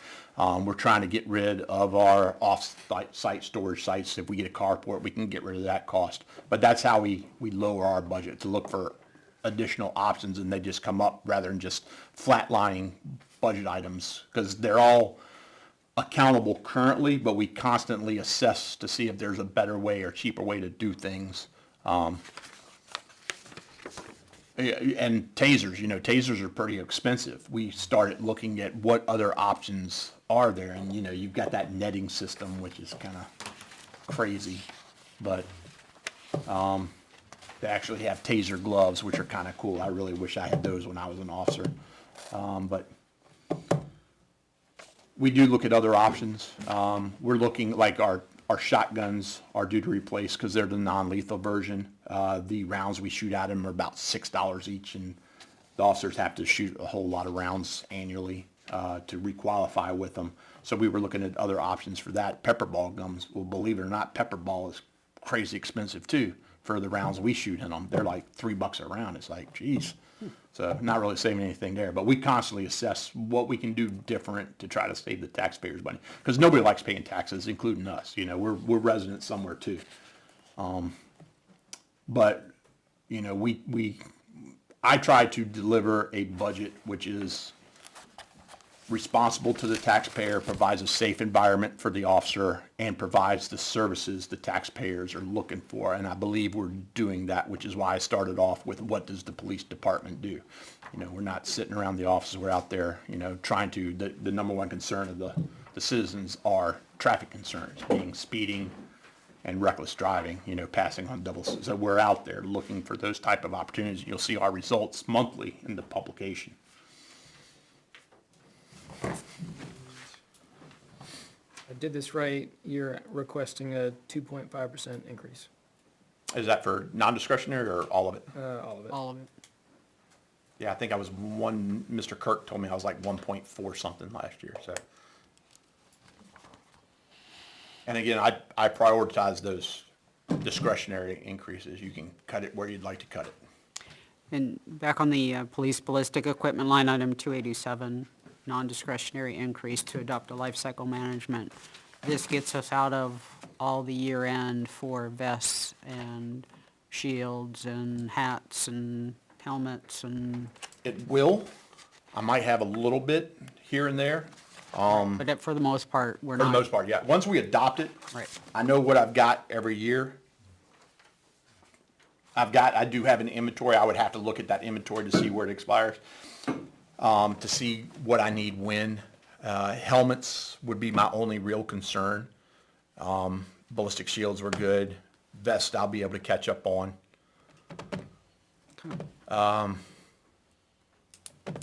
Trauma plates, I won't have enough, but again, I don't need all those. At least we have a plan where we can move forward and we'll get them.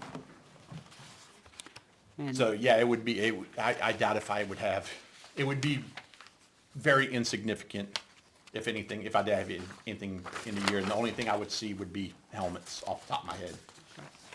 And I know we've, in past years, have had ammo as end-of-year purchases. Nope, we're good.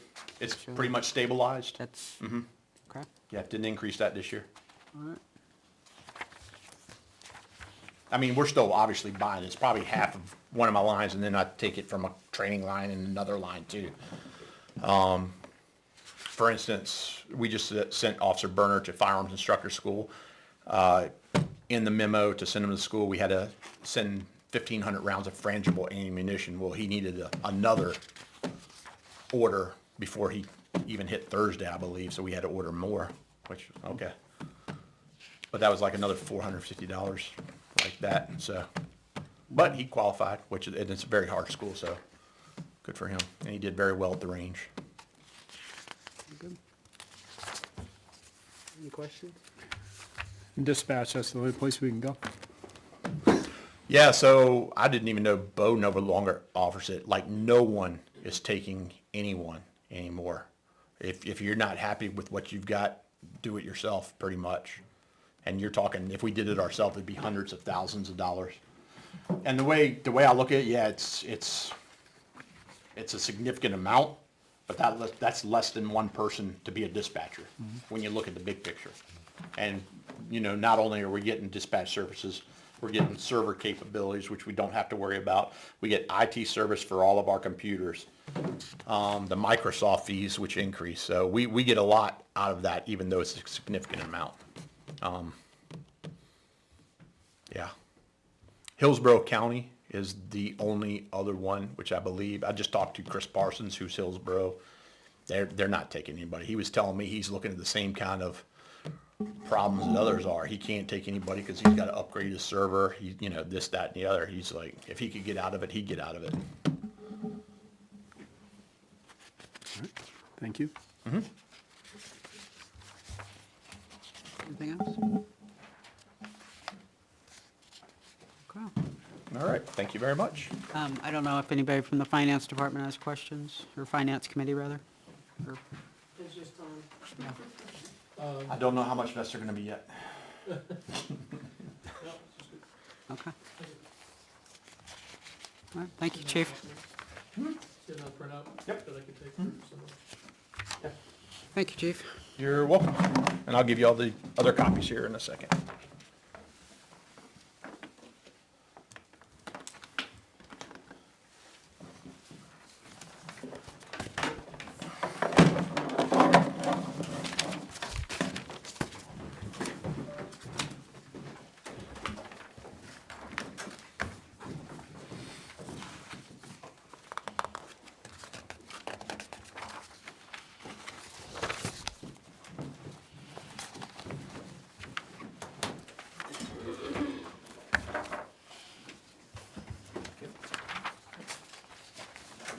Thank you. Thank you.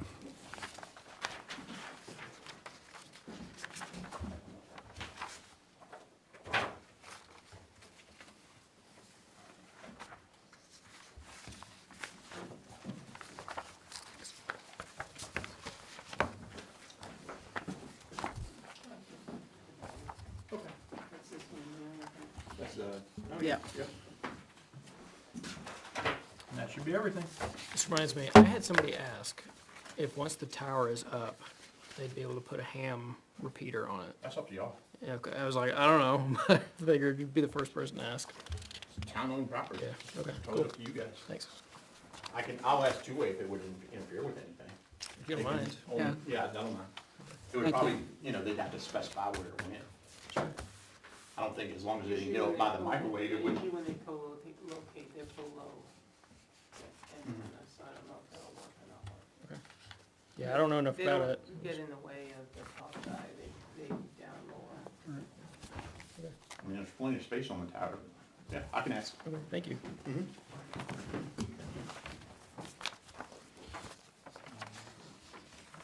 want to do those contracts?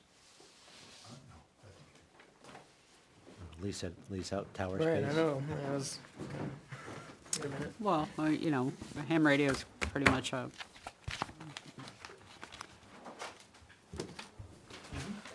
could just be a public service. What else could we use that tower for? Yeah, we could talk about lots of things, I think. Okay.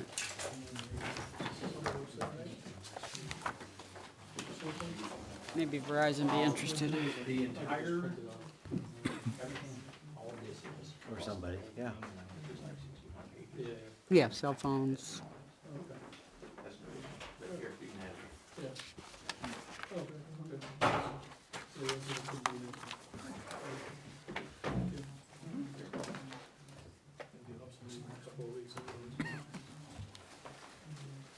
Okay. First on our committee items, we've got the Cemetery Trustee Advisory Committee draft bylaws. I'd like to recognize Tom Flaherty, he's the secretary of the Cemetery Trustee Advisory Committee. The proposed bylaws that he's going to go over tonight were sent to the Board of Selectmen on October 18th. Hopefully you've all had a chance to review it. If not, Tom's going to go through it, so. Thank you, Tom. Sure, you're welcome. Yeah, I was gonna ask, how much do you want me to walk through these? If everybody has a copy, I didn't wanna take up too much time, but you can tell me what you want me to do there. Does I can highlight. everybody have a copy? Looks like we all have copies, so. Okay. All right, well, the Cemetery Trustees Advisory Committee has met twice. We meet on the first Tuesday of the month. September and October we met, and we came up with these bylaws. It's a mission statement with duties and organization of the committee and so on. The mission statement, I'll read that, to advise the Ware Cemetery trustees, which is currently you all, on matters relating to cemeteries and burials, to facilitate sound informed decisions under New Hampshire RSA 289. Pretty simple. We did elect a chair, and we had, there's specifications in here for our members, so there's four members and an alternate, Which was set by the board. which was set by you all, right? And the Board of Cemetery Trustees has a representative, which is Janice. And all of our terms last until next April, and we'll determine what to do with the committee after that, was the idea. We did elect a chair, Mike Zinkowitz, a vice chair, Sherry Burdick, and the secretary is myself. We do have an alternate position still open. So we had 4 full-time members and 1 alternate. Alternate has not been filled, if anybody's interested. We did choose first Tuesdays of the month. Like I said, we've met twice. We have 2, Thursdays. did I say Thursday, sorry.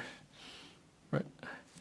We've met twice. We have 2 meetings set up for the rest of the year, and then I believe we have one in we have the rest of the next year planned out until April. We're following 91A for minutes, meeting postings, just like any other meeting in town. Agenda is being sent out in advance as well.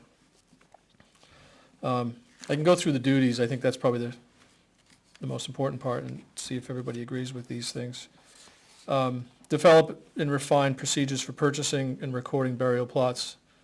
and submit them to the cemetery trustees for approval. You know, we're not acting as trustees, but we're gonna help refine the procedures. There are existing procedures now, we're looking at those to see if there's any improvements, and we're gonna compare them against the RSA's. The same thing for the process of requesting a burial in a plot, which is a separate procedure. One is purchasing and recording, the other one is asking for a burial for an existing plot that's been purchased. Creating a detailed inventory of all the burying grounds and cemeteries with a number of data points, and which include mainly conditions about the cemetery. That's one big thing. That's about 90% complete. We have a few cemeteries left that we have to do some updates on, but we've got a good cemetery inventory at this point. A couple that we can't locate. They're a little elusive out there, and in the summertime it was really tough, so we're going out to visit to try to locate a couple of the last few.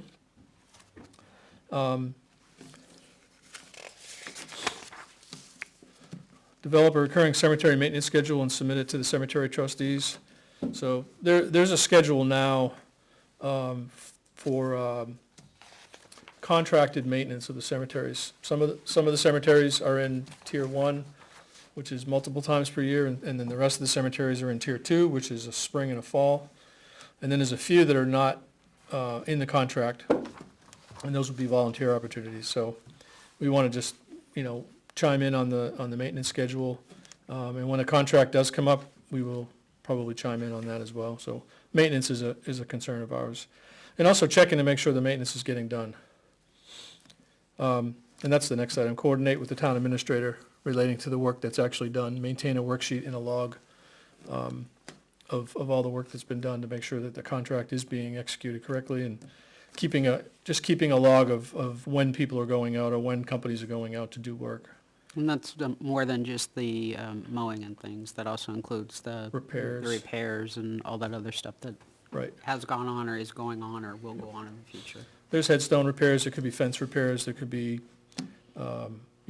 landscaping beyond the mowing. It could be filling holes or clearing brush or whatever. There's any number of things that could occur. Review the historical records for accuracy and adjust. This is one of our, it's really a long-term goal. It's gonna take time to do this. There are gaps in some of the records, in some of the maps that exist, in some of the burial permits and so on, deeds. So we're gonna be diving into that, trying to make some sense of and reconcile that data as much as we can. And wherever possible, produce electronic copies of these. Ensure that all documents that are created are stored in a secure, accessible location, especially electronic ones. And I think we resolved that there's a laptop that we can put these on that's in the town office, and that will be protected and secured, that laptop. So we're not going to put anything in the cloud. We're going to put it on that laptop and thumb drive. Develop priorities and budgets for cemetery repair and maintenance and submit them to the trustees for approval. Organize volunteer work parties. We just did one, like I mentioned earlier in public comment, on 10/26. We have plans, if the weather cooperates, to do one more this year on another non-contracted cemetery. Work with the trustees of the trust funds to understand cemetery accounting and procedures, specifically with perpetual care. So there's a whole accounting side to that. We want to better understand that so we can advise completely. And advise the trustees on annual operating budget, capital improvements, and desired warrant articles. So we're just turning the corner into that now, so our next meeting, that is on our agenda. So I don't know if anybody's come up with any items that should be added or corrected, but certainly happy to bring it back to the board.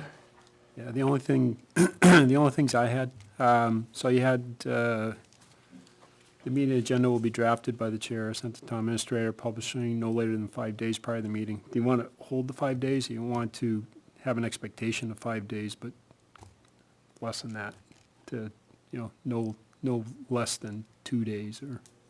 Yeah, I think the RSA is 24 hours. I had a similar note of like, it's nice, but it must meet 91A. So I think the verbiage you're talking about would be would fit that. Like, here's the minimum, Yeah. but we're gonna, Our expectation is 5 days, but no less than the, RSA standard, I guess. Okay.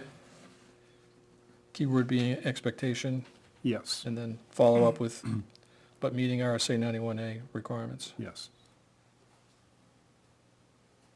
Okay. And I had under specific duties, rather than develop and/or refine, for wherever it says develop, just put provide input for the development and/or refining.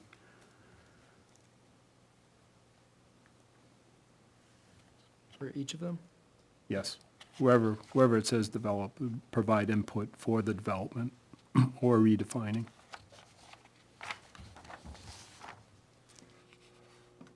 Right, that sort of implies there's an authority there, and there isn't, so Correct. the input, I got that from, each of them, it does end with submit them to the cemetery trustees for approval. Yeah, but they're not developing it. They're putting together something for us to review and accept. I think it sounds better if we're saying provide the input.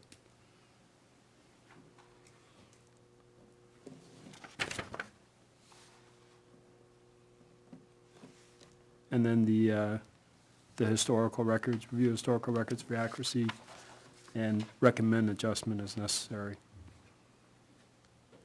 okay.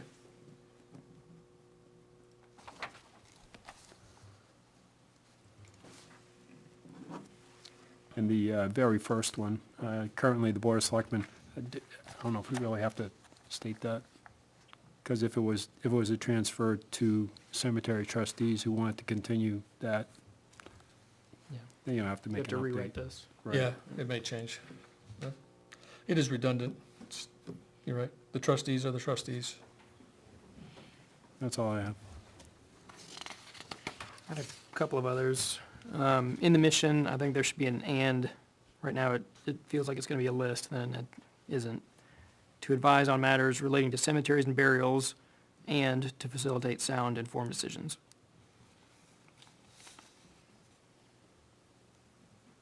That works. It's kind of obvious, but, well, actually, first of all, so under members, full-time, I think should have a hyphen there.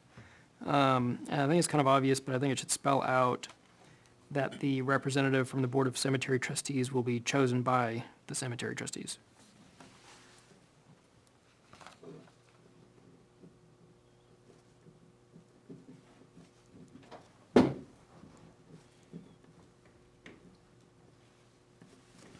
Got that? On the next paragraph, it says terms beyond this will be determined later. Can you give any more detail on that? That was us. Yeah, okay. Told them they were only Until- setting this up until April. Yeah. And then after that, we would, Pending bylaw, so, no, no? no, Okay. we just see what happens. Okay. It was unclear whether you wanted to put trustees on the ballot again, or whether there was gonna be some other structure, and Okay, that was what I recall. okay, thank you. You'd have to reinstate this, though. Based on this, you'd have to reinstate terms again. Under meetings, so meetings is pluralized, meeting minutes is pluralized, I think meeting agendas should be plural. Which one is that? Second bullet under meetings, meeting agendas. Oh, yeah, okay.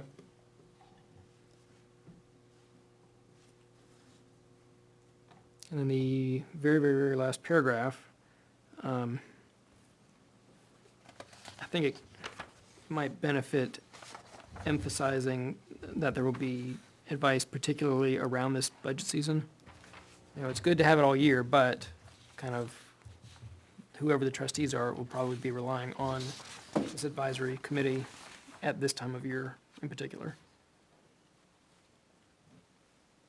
Just during budget season, Yeah. just add that at the end. Well, that makes it sound restrictive, but maybe Yeah, in particular, particularly during, sure.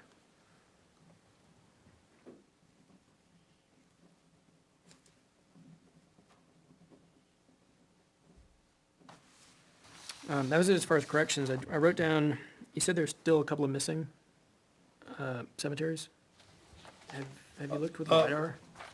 Sorry, have I Have you let? tried looking with LiDAR?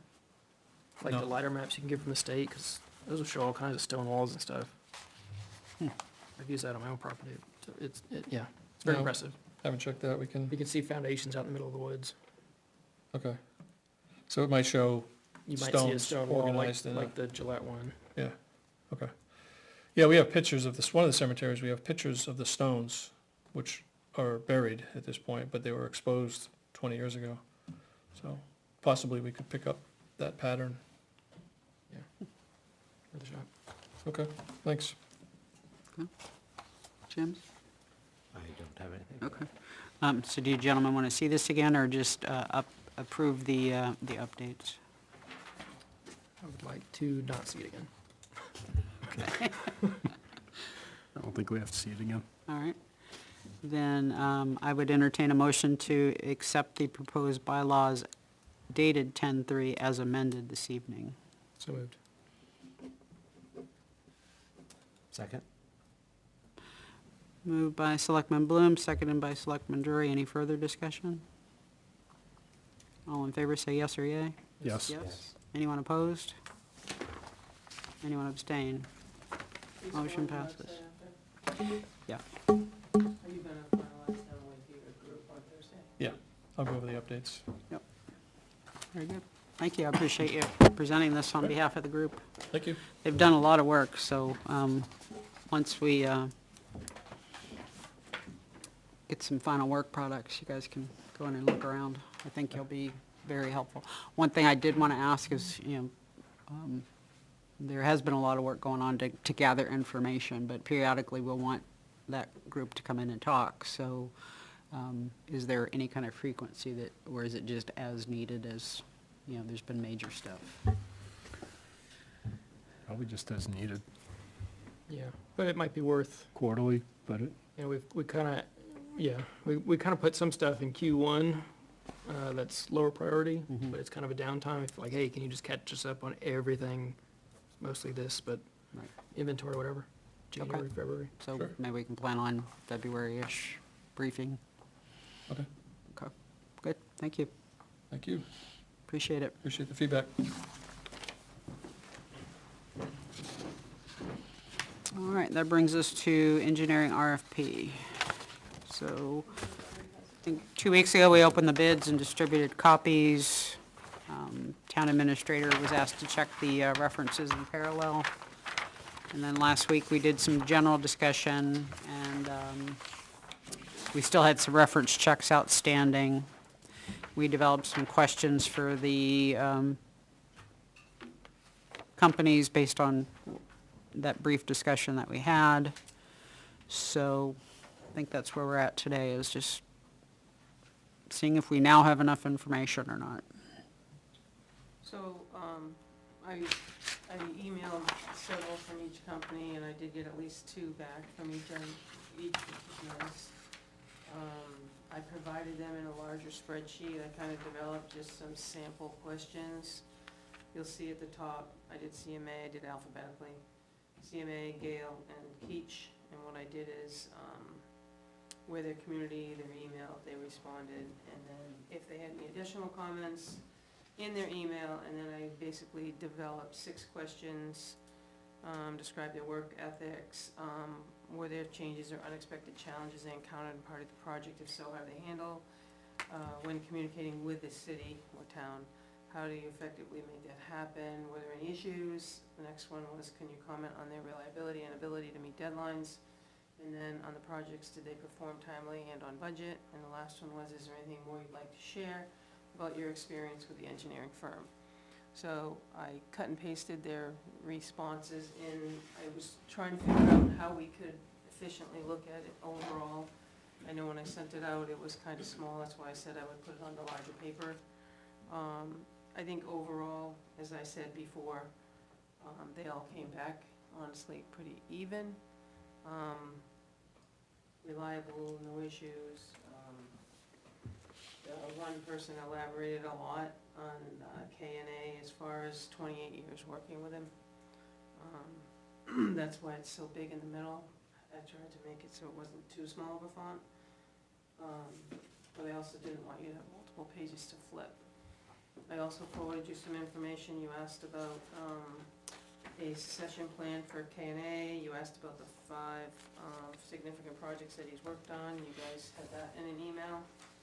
The Gale, you had a potential list of contractors they might use in their cost range. That was also included in an email. And then with CNA, you asked a similar question. Do you plan on using contractors? And if you do, provide the rates, hours, and information, which they provided the same, actually, one of the same. Yeah, I thought I would like to look at it. I was like, wait a minute, did I open the same file? Yeah, yeah. So they provided that information. Gail had a few more with environmental consultants and things like, they had a prime contact, they had wetland, they had survey, they had environmental, they had traffic, and they had a geotechnical consultant.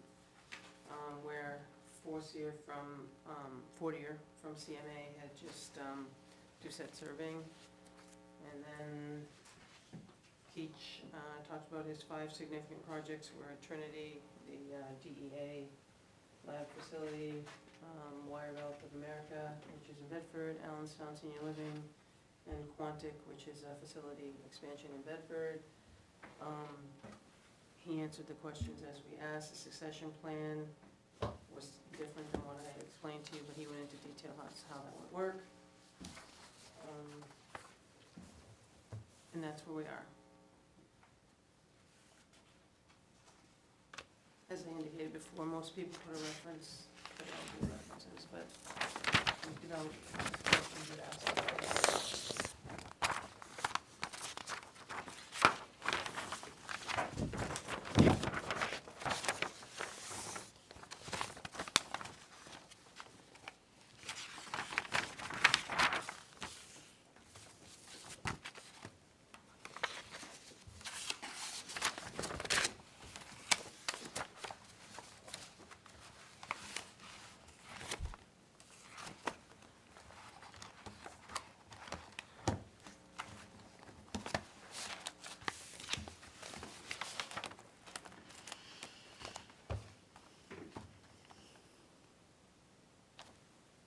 Any follow-up questions on the stuff we received and follow-up feedback? I think they answered all the questions personally, but I agree.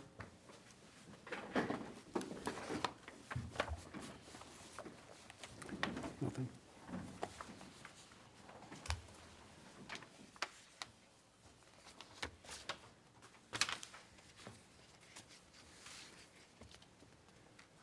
Yeah, maybe to cut to the chase, I think given that we have interacted as a town with Keach in the past, and they had reasonable prices comparatively, and their references all checked out, and we understand the succession plan and whatnot, I would propose we go with K&A. I agree.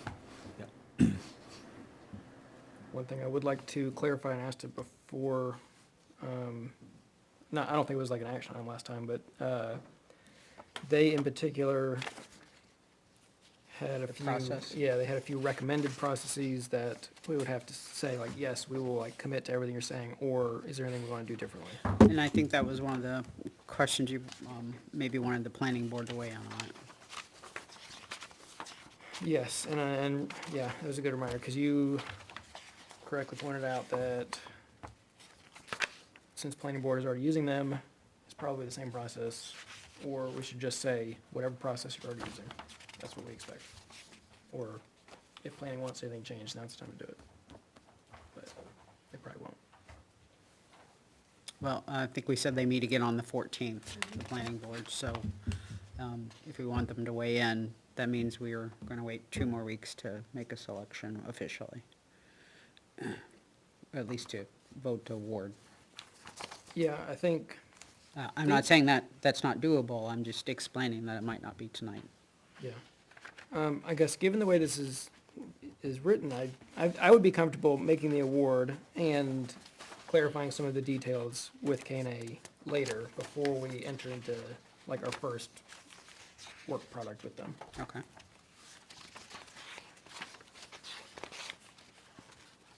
And I I don't think believe, any of those onerous that they were recommending. yeah, so if I'm, from the cover page, what you're talking about is on page 5. They're not labeled, but from the cover page, there's counted 5 back. 1, 2, 3, 4, 5, yes, And it's called predictable process. yes, That's what we're referring to. yep. And it proceeds for It's a little odd, because they About jump 3 into. pages. Yeah. They jump into another major header, but I think it's, it's all part of the process.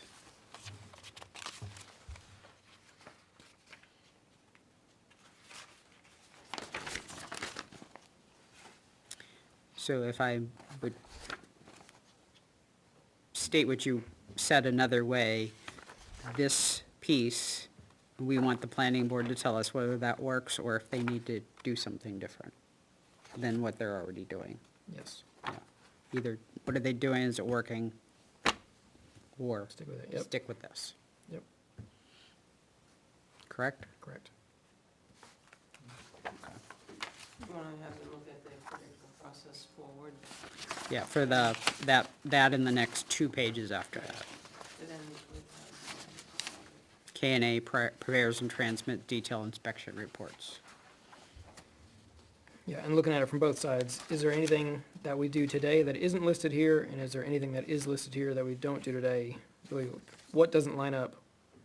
And we'll hash out the differences when we know what is different. Okay, makes sense. so they'll review the 3 pages. Excuse me. Yes. I just wanna scan it and send it over to them so they have it.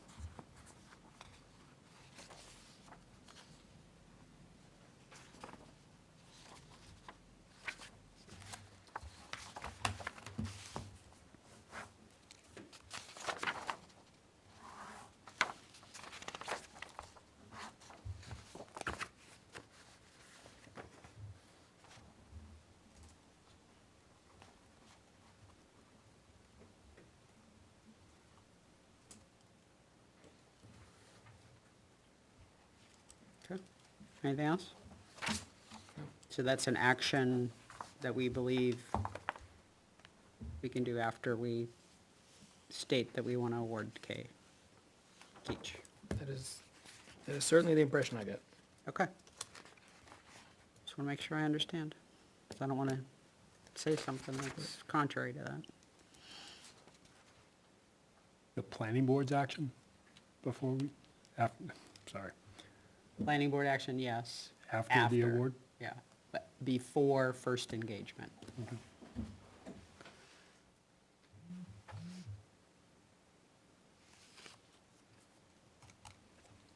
I don't know.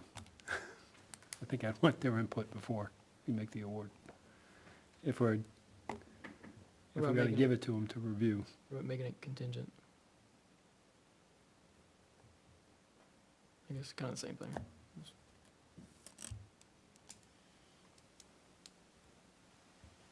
Contingent upon approval of the predictable process By the planning board. by the planning board. Concurrent. If there's any changes that we would, or if there's any discussions that we want to have with Keach prior to, then we'll bring that back to him, get those answered Yeah, before we award it. yep. And, yeah, it's written that things vary town by town, but it almost seems like it may even vary, or be possible to vary review by review, so I'm not, I guess, I'm glad that we're covering the risk, but I think there's very low risk of, I agree, but I think it's very low risk, if any. I mean, when you read through the rest of the proposal, it's clear that, we're not gonna do more than you need, and we're gonna do what you need. yeah. And there's also no risk of needing them in the next 2 weeks. Right. So, right. Well, they're currently finishing up the project now, under your old agreement. Right, but we don't have anything that we're gonna newly give them, right? And the permit, the AOT permit. Well, the AOT, yes, but But that's Not not till even, next year. yeah, that's not even something that we've said we were gonna give. No, but there was a, Yeah, we're more than likely gonna at least have a discussion about it, but Correct. there's nothing active for them to do at this point in time. So I personally think it's low to no risks. So I'm okay making an award, but I'm only one person here. I'm okay making the award if it's contingent on their approval, which I think it will be. They'll be fine with it. Yeah, and I would like to somehow make it clear that if planning board chooses to not even talk about it, that's approval. We can't I keep would- kicking it 2 weeks. I agree with that. So, just award it? Well, give them a chance Yeah. to, Give 'em one- Planning board gets one shot at refusing it, they get 10 days to review 3 pages.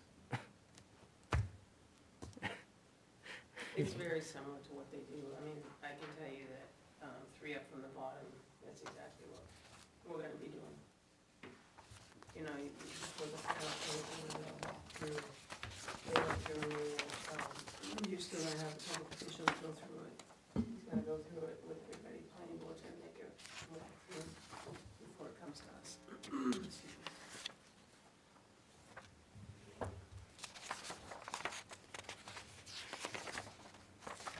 yeah, the probability's high that they're gonna say, yeah, it's fine. Yep.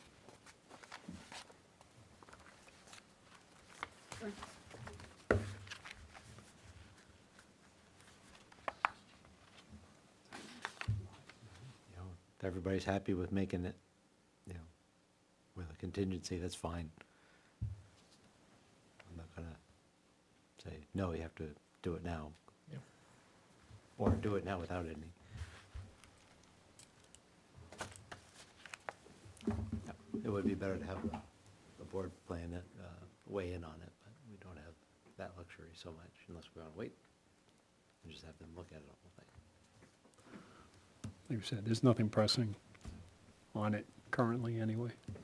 I think it's just fair, fair to have them look at it and give us the thumbs up.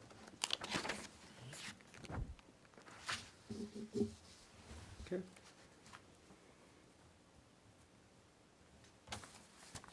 You look like you're writing up a, I'm trying. I'm not gonna bother.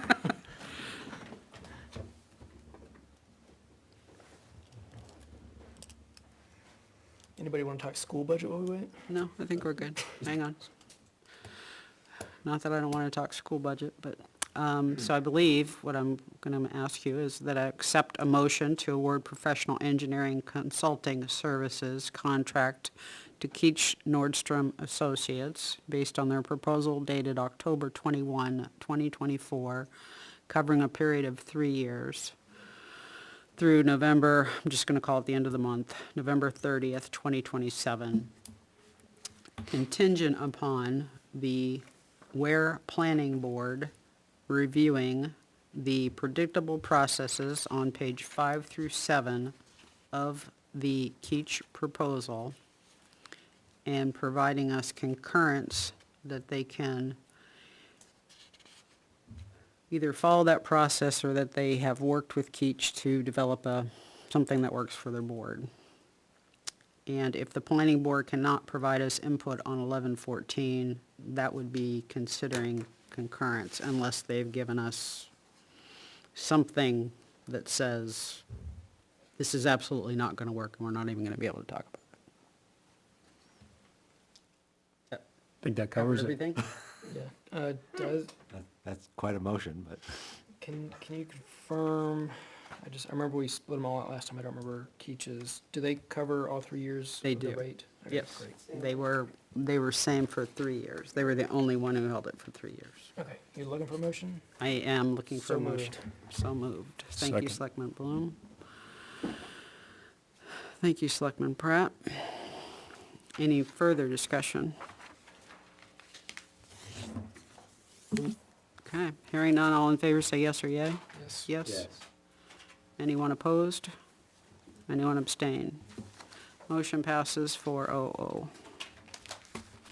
So, obviously, we have to notify the planning board. Once we get concurrence back from the planning board, we'll also need to notify the DPW director.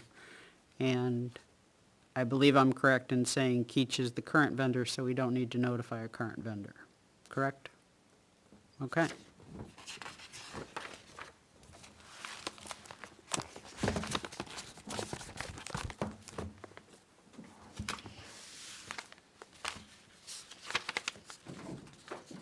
Should we notify the other two bidders?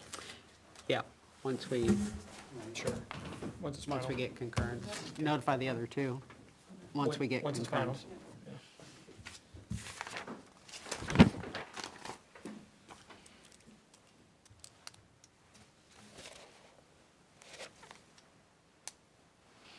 Okay, wow. We do have one thing in the intent to cut. It's number 24-47106T for tax map 403-121. That was in the box, and that brings us to manifests.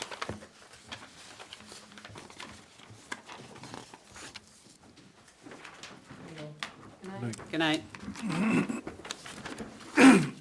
So I'd like to order the treasurer to sign the payroll and accounts payables checks dated November 7th, 2024, as included in the following manifests. Payroll manifest, $85,146.05. Accounts payable manifest, $50,909.54.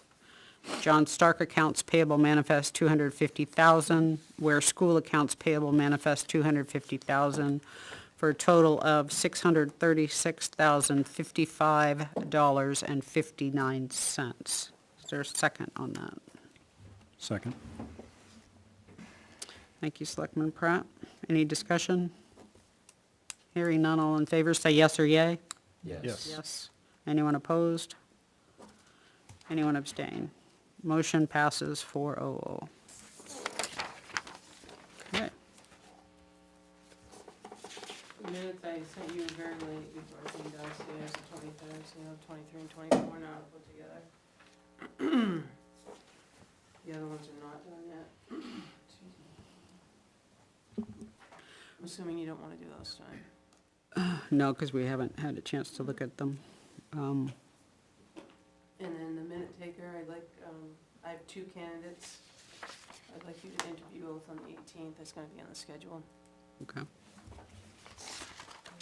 And what's our catch-up plan for the ones that are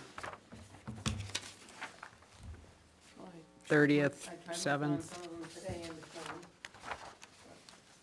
I'm hoping you can get somebody, they're both ready to get started right away. Okay. I mean, can we at least get, for the, I guess, the three, and then today's at least the, like, motions made, just so we're at least legal? 'Cause it's, Okay. makes me nervous, makes me really nervous. Is it reasonable? I think it's more than reasonable. We have a requirement, and we're not meeting that requirement, and it's, again, we're not looking for transcripts, Yep, so, which you'll see on the 23rd, it's only 2 pages.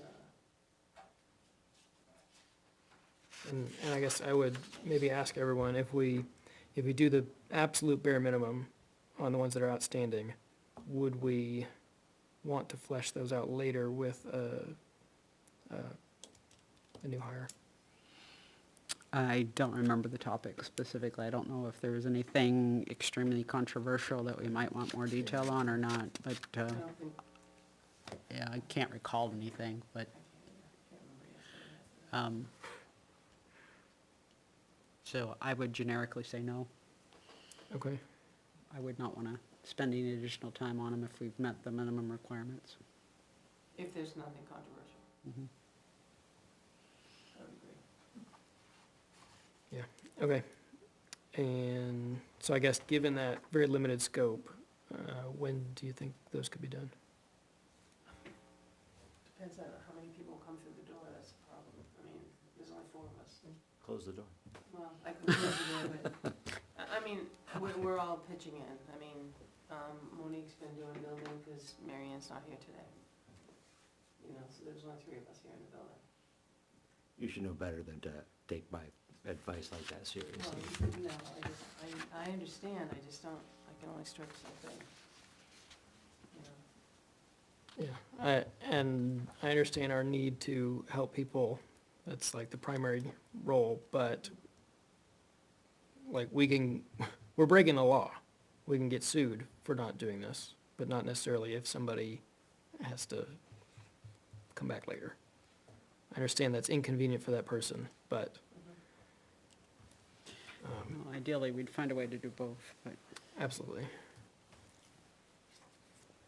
I don't have a date, but I mean, I'll work on them, I can shut my door for a few hours at a day, most of the time, because without land use, somebody needs a question answered, or a phone call, or something else. I've encouraged people to email me, because I can do it later. Yeah, well, I guess I was hoping with just date, attendance, motions, it wouldn't take, but, Yeah, with that skeleton of minutes, yes, it wouldn't take that long. I just don't want to sit here and tell you one day and something will blow up. yeah. You know what I mean? I'll do my best. I Okay. just don't. What about a week for the three of those? 9:30, 10:07, 10:21. And I guess the one today, whatever today's, 11:04. Nope, there's another one, 10:28 No, you're missing. and 11:04.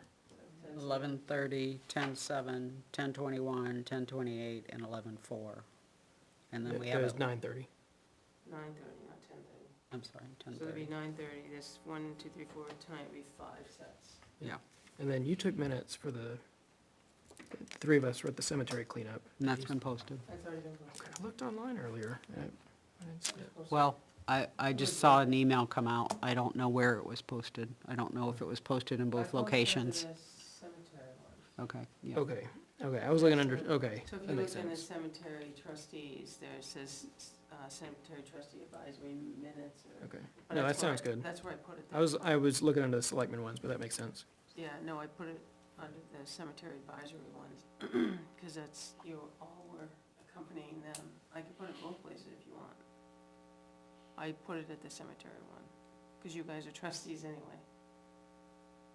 Yeah, I guess, is there a separate page for cemetery trustees? Mhm.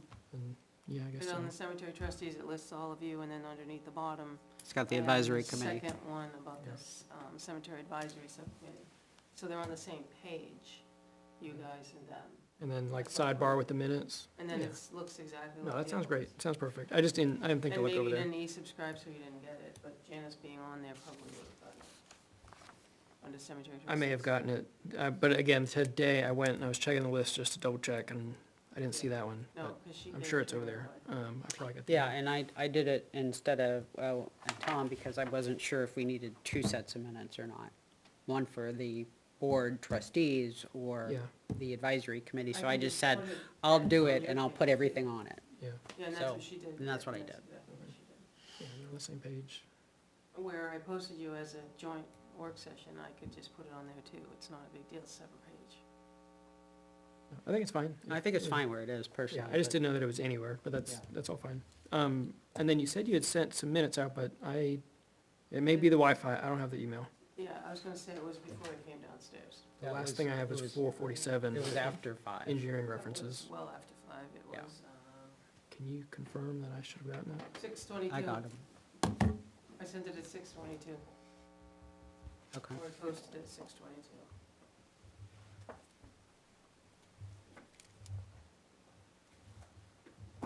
Okay, okay. I don't know what's going on. Okay. 6:22, Yeah. so you were already Oh, here. you know what? It's because, yeah, I was looking at my town email. Yeah. Okay. I'm with it. Clear as mud.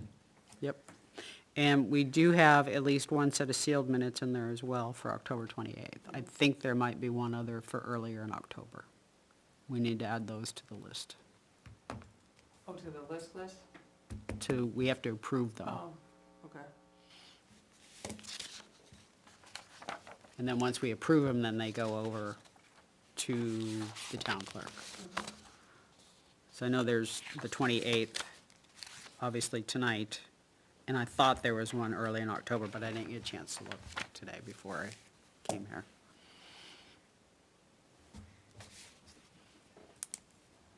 So going backwards a little bit, I would like to see those 5 totally skeleton. Which one, the 9:30, 10:07, 10:21, 10:28 tonight? Yep. On 11/18 I, for approval. That's our next meeting. So, yeah, man, it's a long time. But yeah, okay. Well, they can get published before then, but we would have them for approval on the Sure. 18th. Yeah, They'll be in draft. Yeah. okay.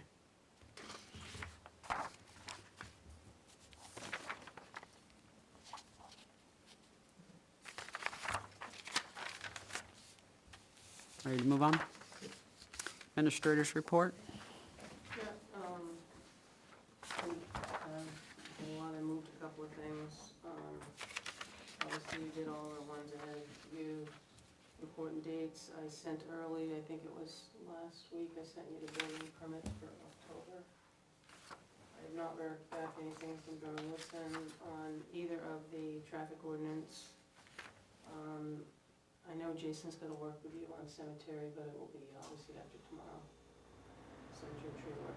There were also some questions on who owned the fence, so I don't think Jason has that answer. So if you want to take a look at that email again. Who owns the fence? Yeah, because the fence has a Yeah, the couple fence, according to- sections that need to be repaired. According to the email or the plan from Dolberg, the fence was the property line. Right, but who owns the fence? Well, if it's on the property line, we share it, right? Okay, I don't know who put it up. yeah, I don't think the intent was to put it up on the line, because that's what we always don't want people to do. right, Because we always, anytime they wanna put a fence up, we suggest putting it on the inside. inside, By a certain amount. okay.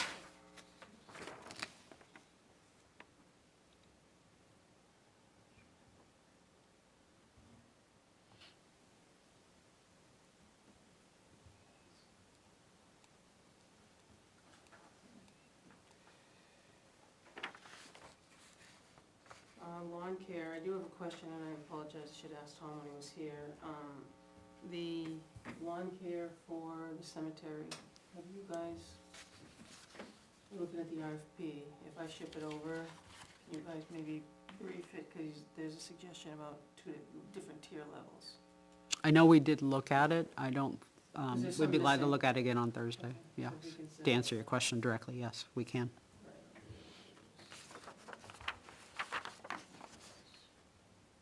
I know we cross-referenced to make sure every cemetery was caught somewhere, or we had a list of those that weren't on there, so I know Right, we, and there was some we spelling did through that, mistakes, too, yeah. that you fixed. Yep. Janice, thank you for doing that CPA. I haven't had a chance to proofread it. I honestly don't think you need to proofread it, I did Okay. not have to So then retype what'll it. happen is, all right, so then what I'll do is I'll send it over to the CBA group. Then they'll go through it. Then they typically sign it and send it for us for review, us to sign. Yep. Okay. I think we're ready for that, unless you guys wanna do something else. I did not have to retype it. Great. So, the police department had a copy with the changes as proposed, by the legal department,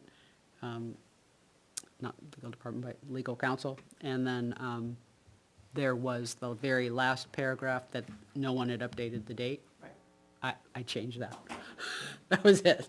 The whole thing took like Typically- 25 minutes. Typically, Thank we you. put it over to them, they'll review it, then they'll sign it, bring it back, and then we just sign it. Okay. And then we make copies, and it's done till 27. So you guys okay shipping it off? Yes. Got it. I didn't add anything more to the back page.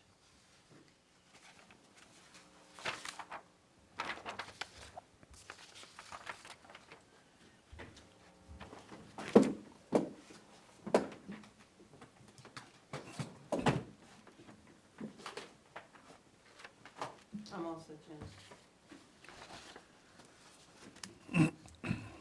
On the building permits, Yes.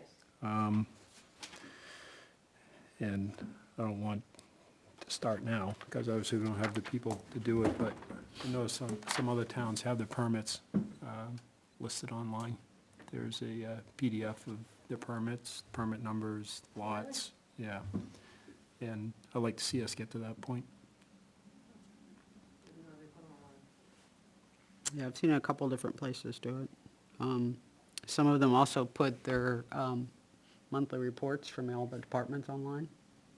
You know, like the chief of police does his on his, he's more like a newsletter. Station. Yeah, but I've seen other towns where entire departments put, you know, basically a monthly report. Really? Yeah.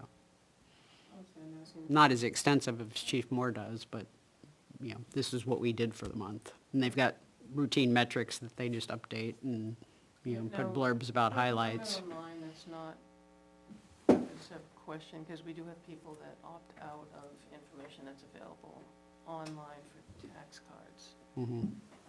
Is that not violating anything? We'd probably have to ask NHMA that for sure, but, I'm just yeah. asking, because if somebody gets a permit for something, and they opted out to have any of their information online, on our online database, you can't find them, because they opted out to be publicly listed.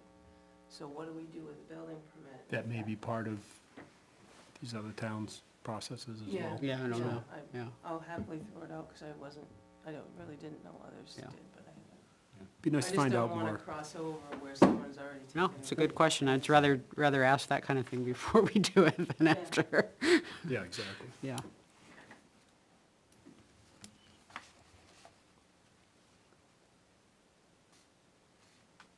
And I'll ask the monthly report one too, because I haven't seen that one either.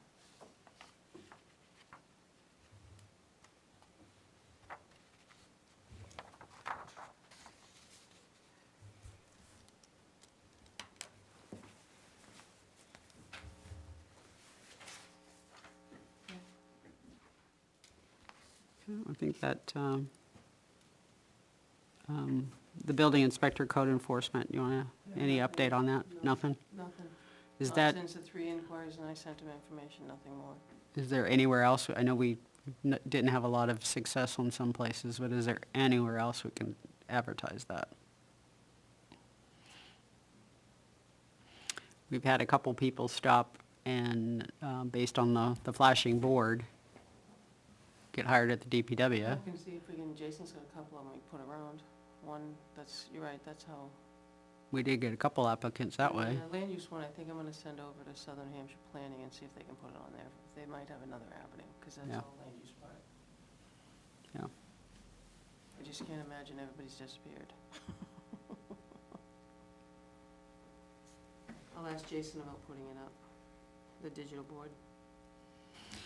Something, I mean, my goodness, we're dying. It's very painful. Not literally dying, but it's very painful. How long is Steve sticking around? Did we have a date or? No, we Is don't it have a till- date. We don't have a date. He Where's- said he wasn't really, it was high and dry. Okay. yeah, but, you know, at a certain point, our welcome's gonna wear out. Yeah, yeah.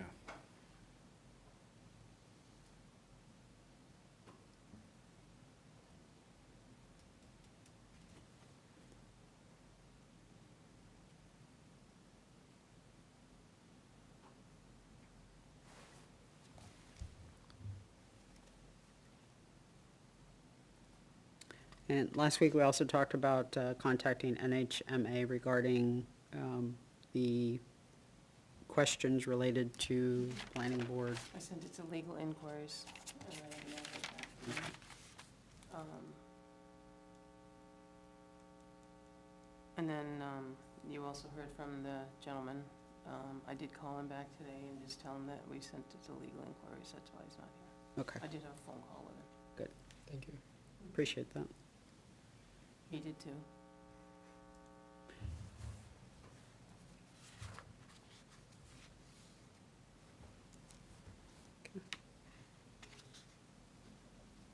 They were also all at the NHMA conference anyway, last week.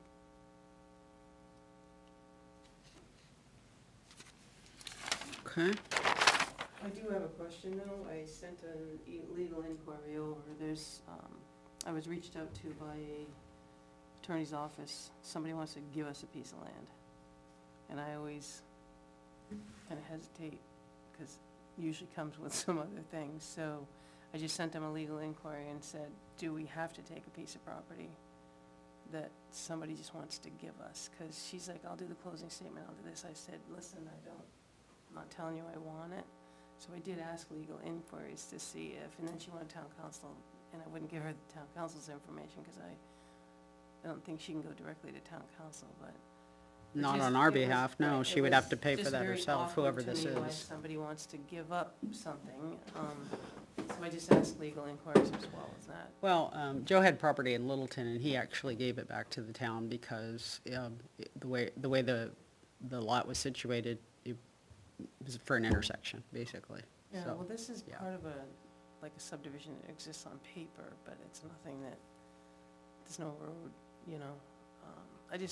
I asked legal, see where we go, but I wasn't gonna give out town council, because I'm not gonna do that, but just wonder, I mean, most people that give it up, let it go for taxes for 3 years, and then we own it anyway, but, you know what I'm saying? I No, just, it could I just be did they, ask another question of Oh. legal, because I just never had somebody say, here, let me do the closing statement. Was that by email? Is that something you could forward? It was a phone call, she left 3 messages.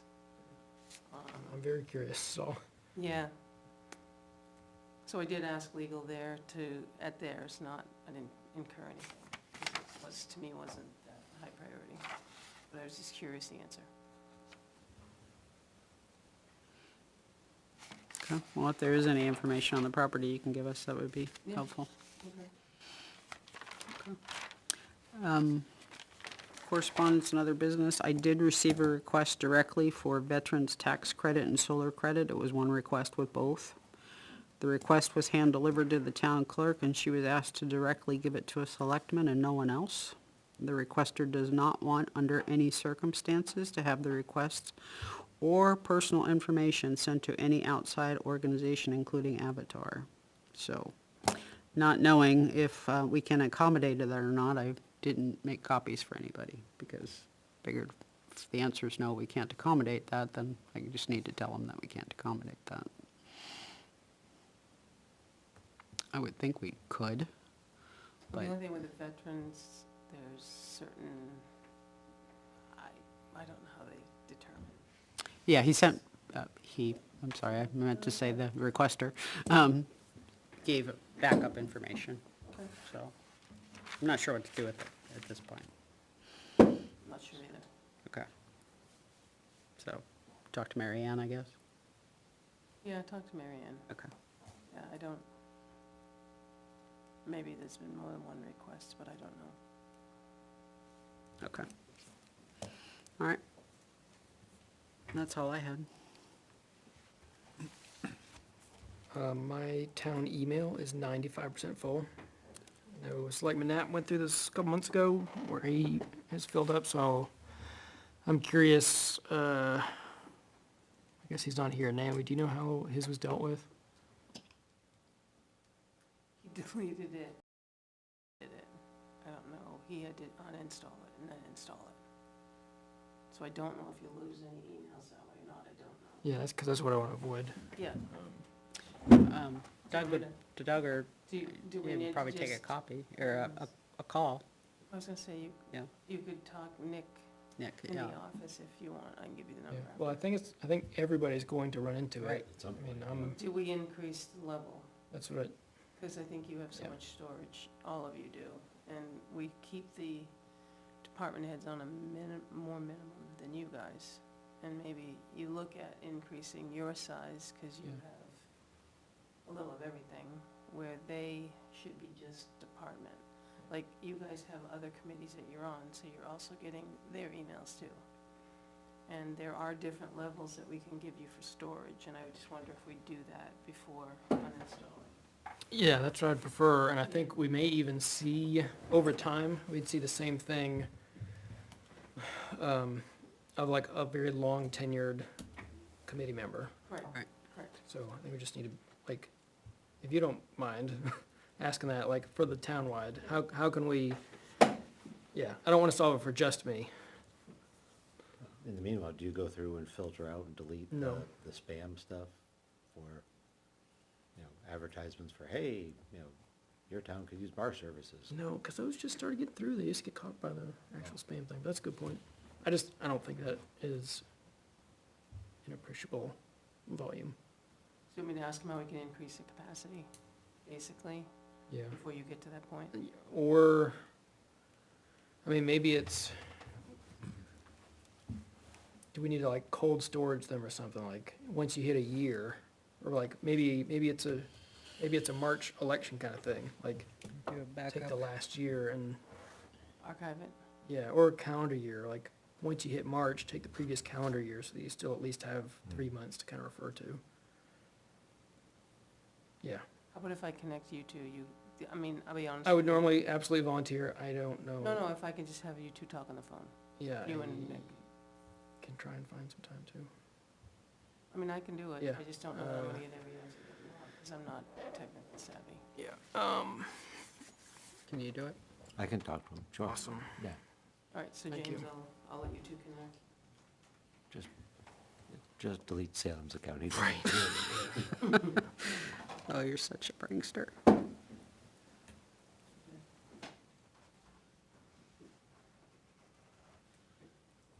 Thank you. I do have to admit, I'm surprised we're hitting a limit so soon. Yeah. Tell you So what it you is. second, you're in 2 years, right? Yeah. So yeah, a year and a Which half, is get the same 100%. as Selectmen now, so, Yeah, but imagine after like 30 years of this. yeah.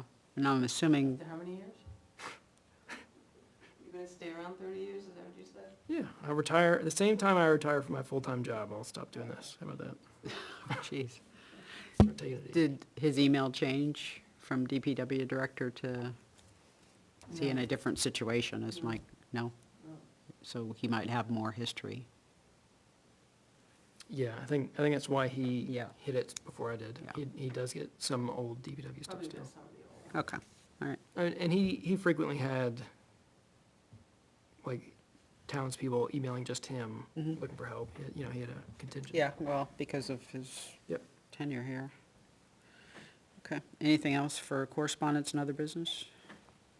The, a couple of weeks ago, we mentioned Keith Arf was looking into possible ARPA funds through the state. Have we heard anything on that? Yep, the latest. I mean, to avoid the suspense, it's pending. Still unlikely, but, he asked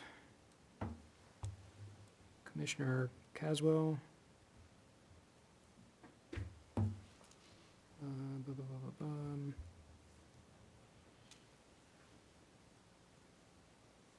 yeah, I guess, still waiting on a response of, why did you say there's no money? I'm pretty sure there is a little bit of money left over, based on this other presentation. Can you please clarify? So, Is that recently or? that was, I saw that 4 days ago. Okay, so it is So recent. it's not dead yet. Not quite, Mostly dead. yeah. Just unlikely that it's alive. but- Unlikely, but it's alive. Yeah. And lastly, got the email from Maureen today. Did you do anything with that, I Naomi? talked with him. Anything we need to It's a do? very difficult situation. Is there anything we need to do? No, it's just, I sent him downstairs, because that's the keeper of the cemetery records, and I realize it's busy, and I get bounced back upstairs, and so I had a long conversation with him, and long story short, there's a little bit more information we're gonna gather from the family and stuff. It just goes back to his grandfather, and the 1,240 square feet that's there, they gotta figure out who's in there, because he bought 6 full-size plots. And as best he could figure, but he's gotta talk with his brother, family member, as to see who exactly is in there. He knows 2, possibly 3 in there. So before we can answer that question, there's gotta be a little bit more homework done, and that's why I gave it back to him to do, but I'm not gonna have him bother Maureen. He's gonna work with me on that and see where we go. Okay, Thank you. all right. That's it. Anything else? Oh, the zoning ordinance, saw that was updated, searchable now. Thank you. Oh, good. It was all, now I saved it. I didn't realize, but I learned something. Well, there you go. Okay. Set the agenda for 11:18. No meeting, just to remind everybody, town offices are closed on Veterans Day, 11/11. There will be no selectmen meeting that night. So we've got DPW budgets, correct? Yeah, so what I'd like to do is 6:30 is to interview the two for the minute taker. And then, you had, per your request last time, is to put Clay on to briefly discuss the fundraising campaign changes for the library, DPW, and then finalize the RFP for lawn care, IT, and cleaning. And then we added Chief Moore for a dispatch contract and the Axon contract for licensing.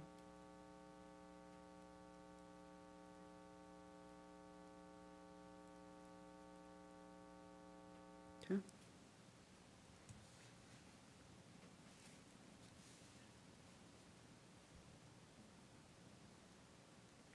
And can we get a comprehensive list of open employment positions? Because I think that's going to help us as we go through the end of the year.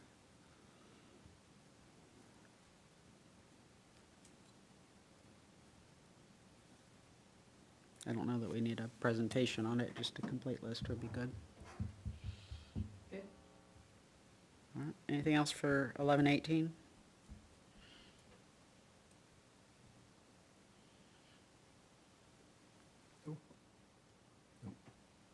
Okay. So just tomorrow, you're gonna mention voting. Don't forget to vote tomorrow, 7 a.m. to 7 p.m. Close, that's if anybody shows up. We're middle school, 7 a.m. to 7 p.m. As long as you are in line by 7 p.m., you are eligible to vote. So if you're coming from work and don't think you can make it here, as long as you can get in line by 7 p.m. We are expecting it to be a full day, so bring your patients with you, please, folks, but we'll get everybody through. We will be there. I've already given you our schedules. The town clerk is at the voting booths all day, so that office is closed tomorrow. The rest of the town offices are open. So, I got that? Okay. Motion to adjourn at 9:41 p.m. Second? Thank you. All in favor, say yes or yay. Yes. Yes. All right, motion passes 4-0-0. Have a good night, everybody.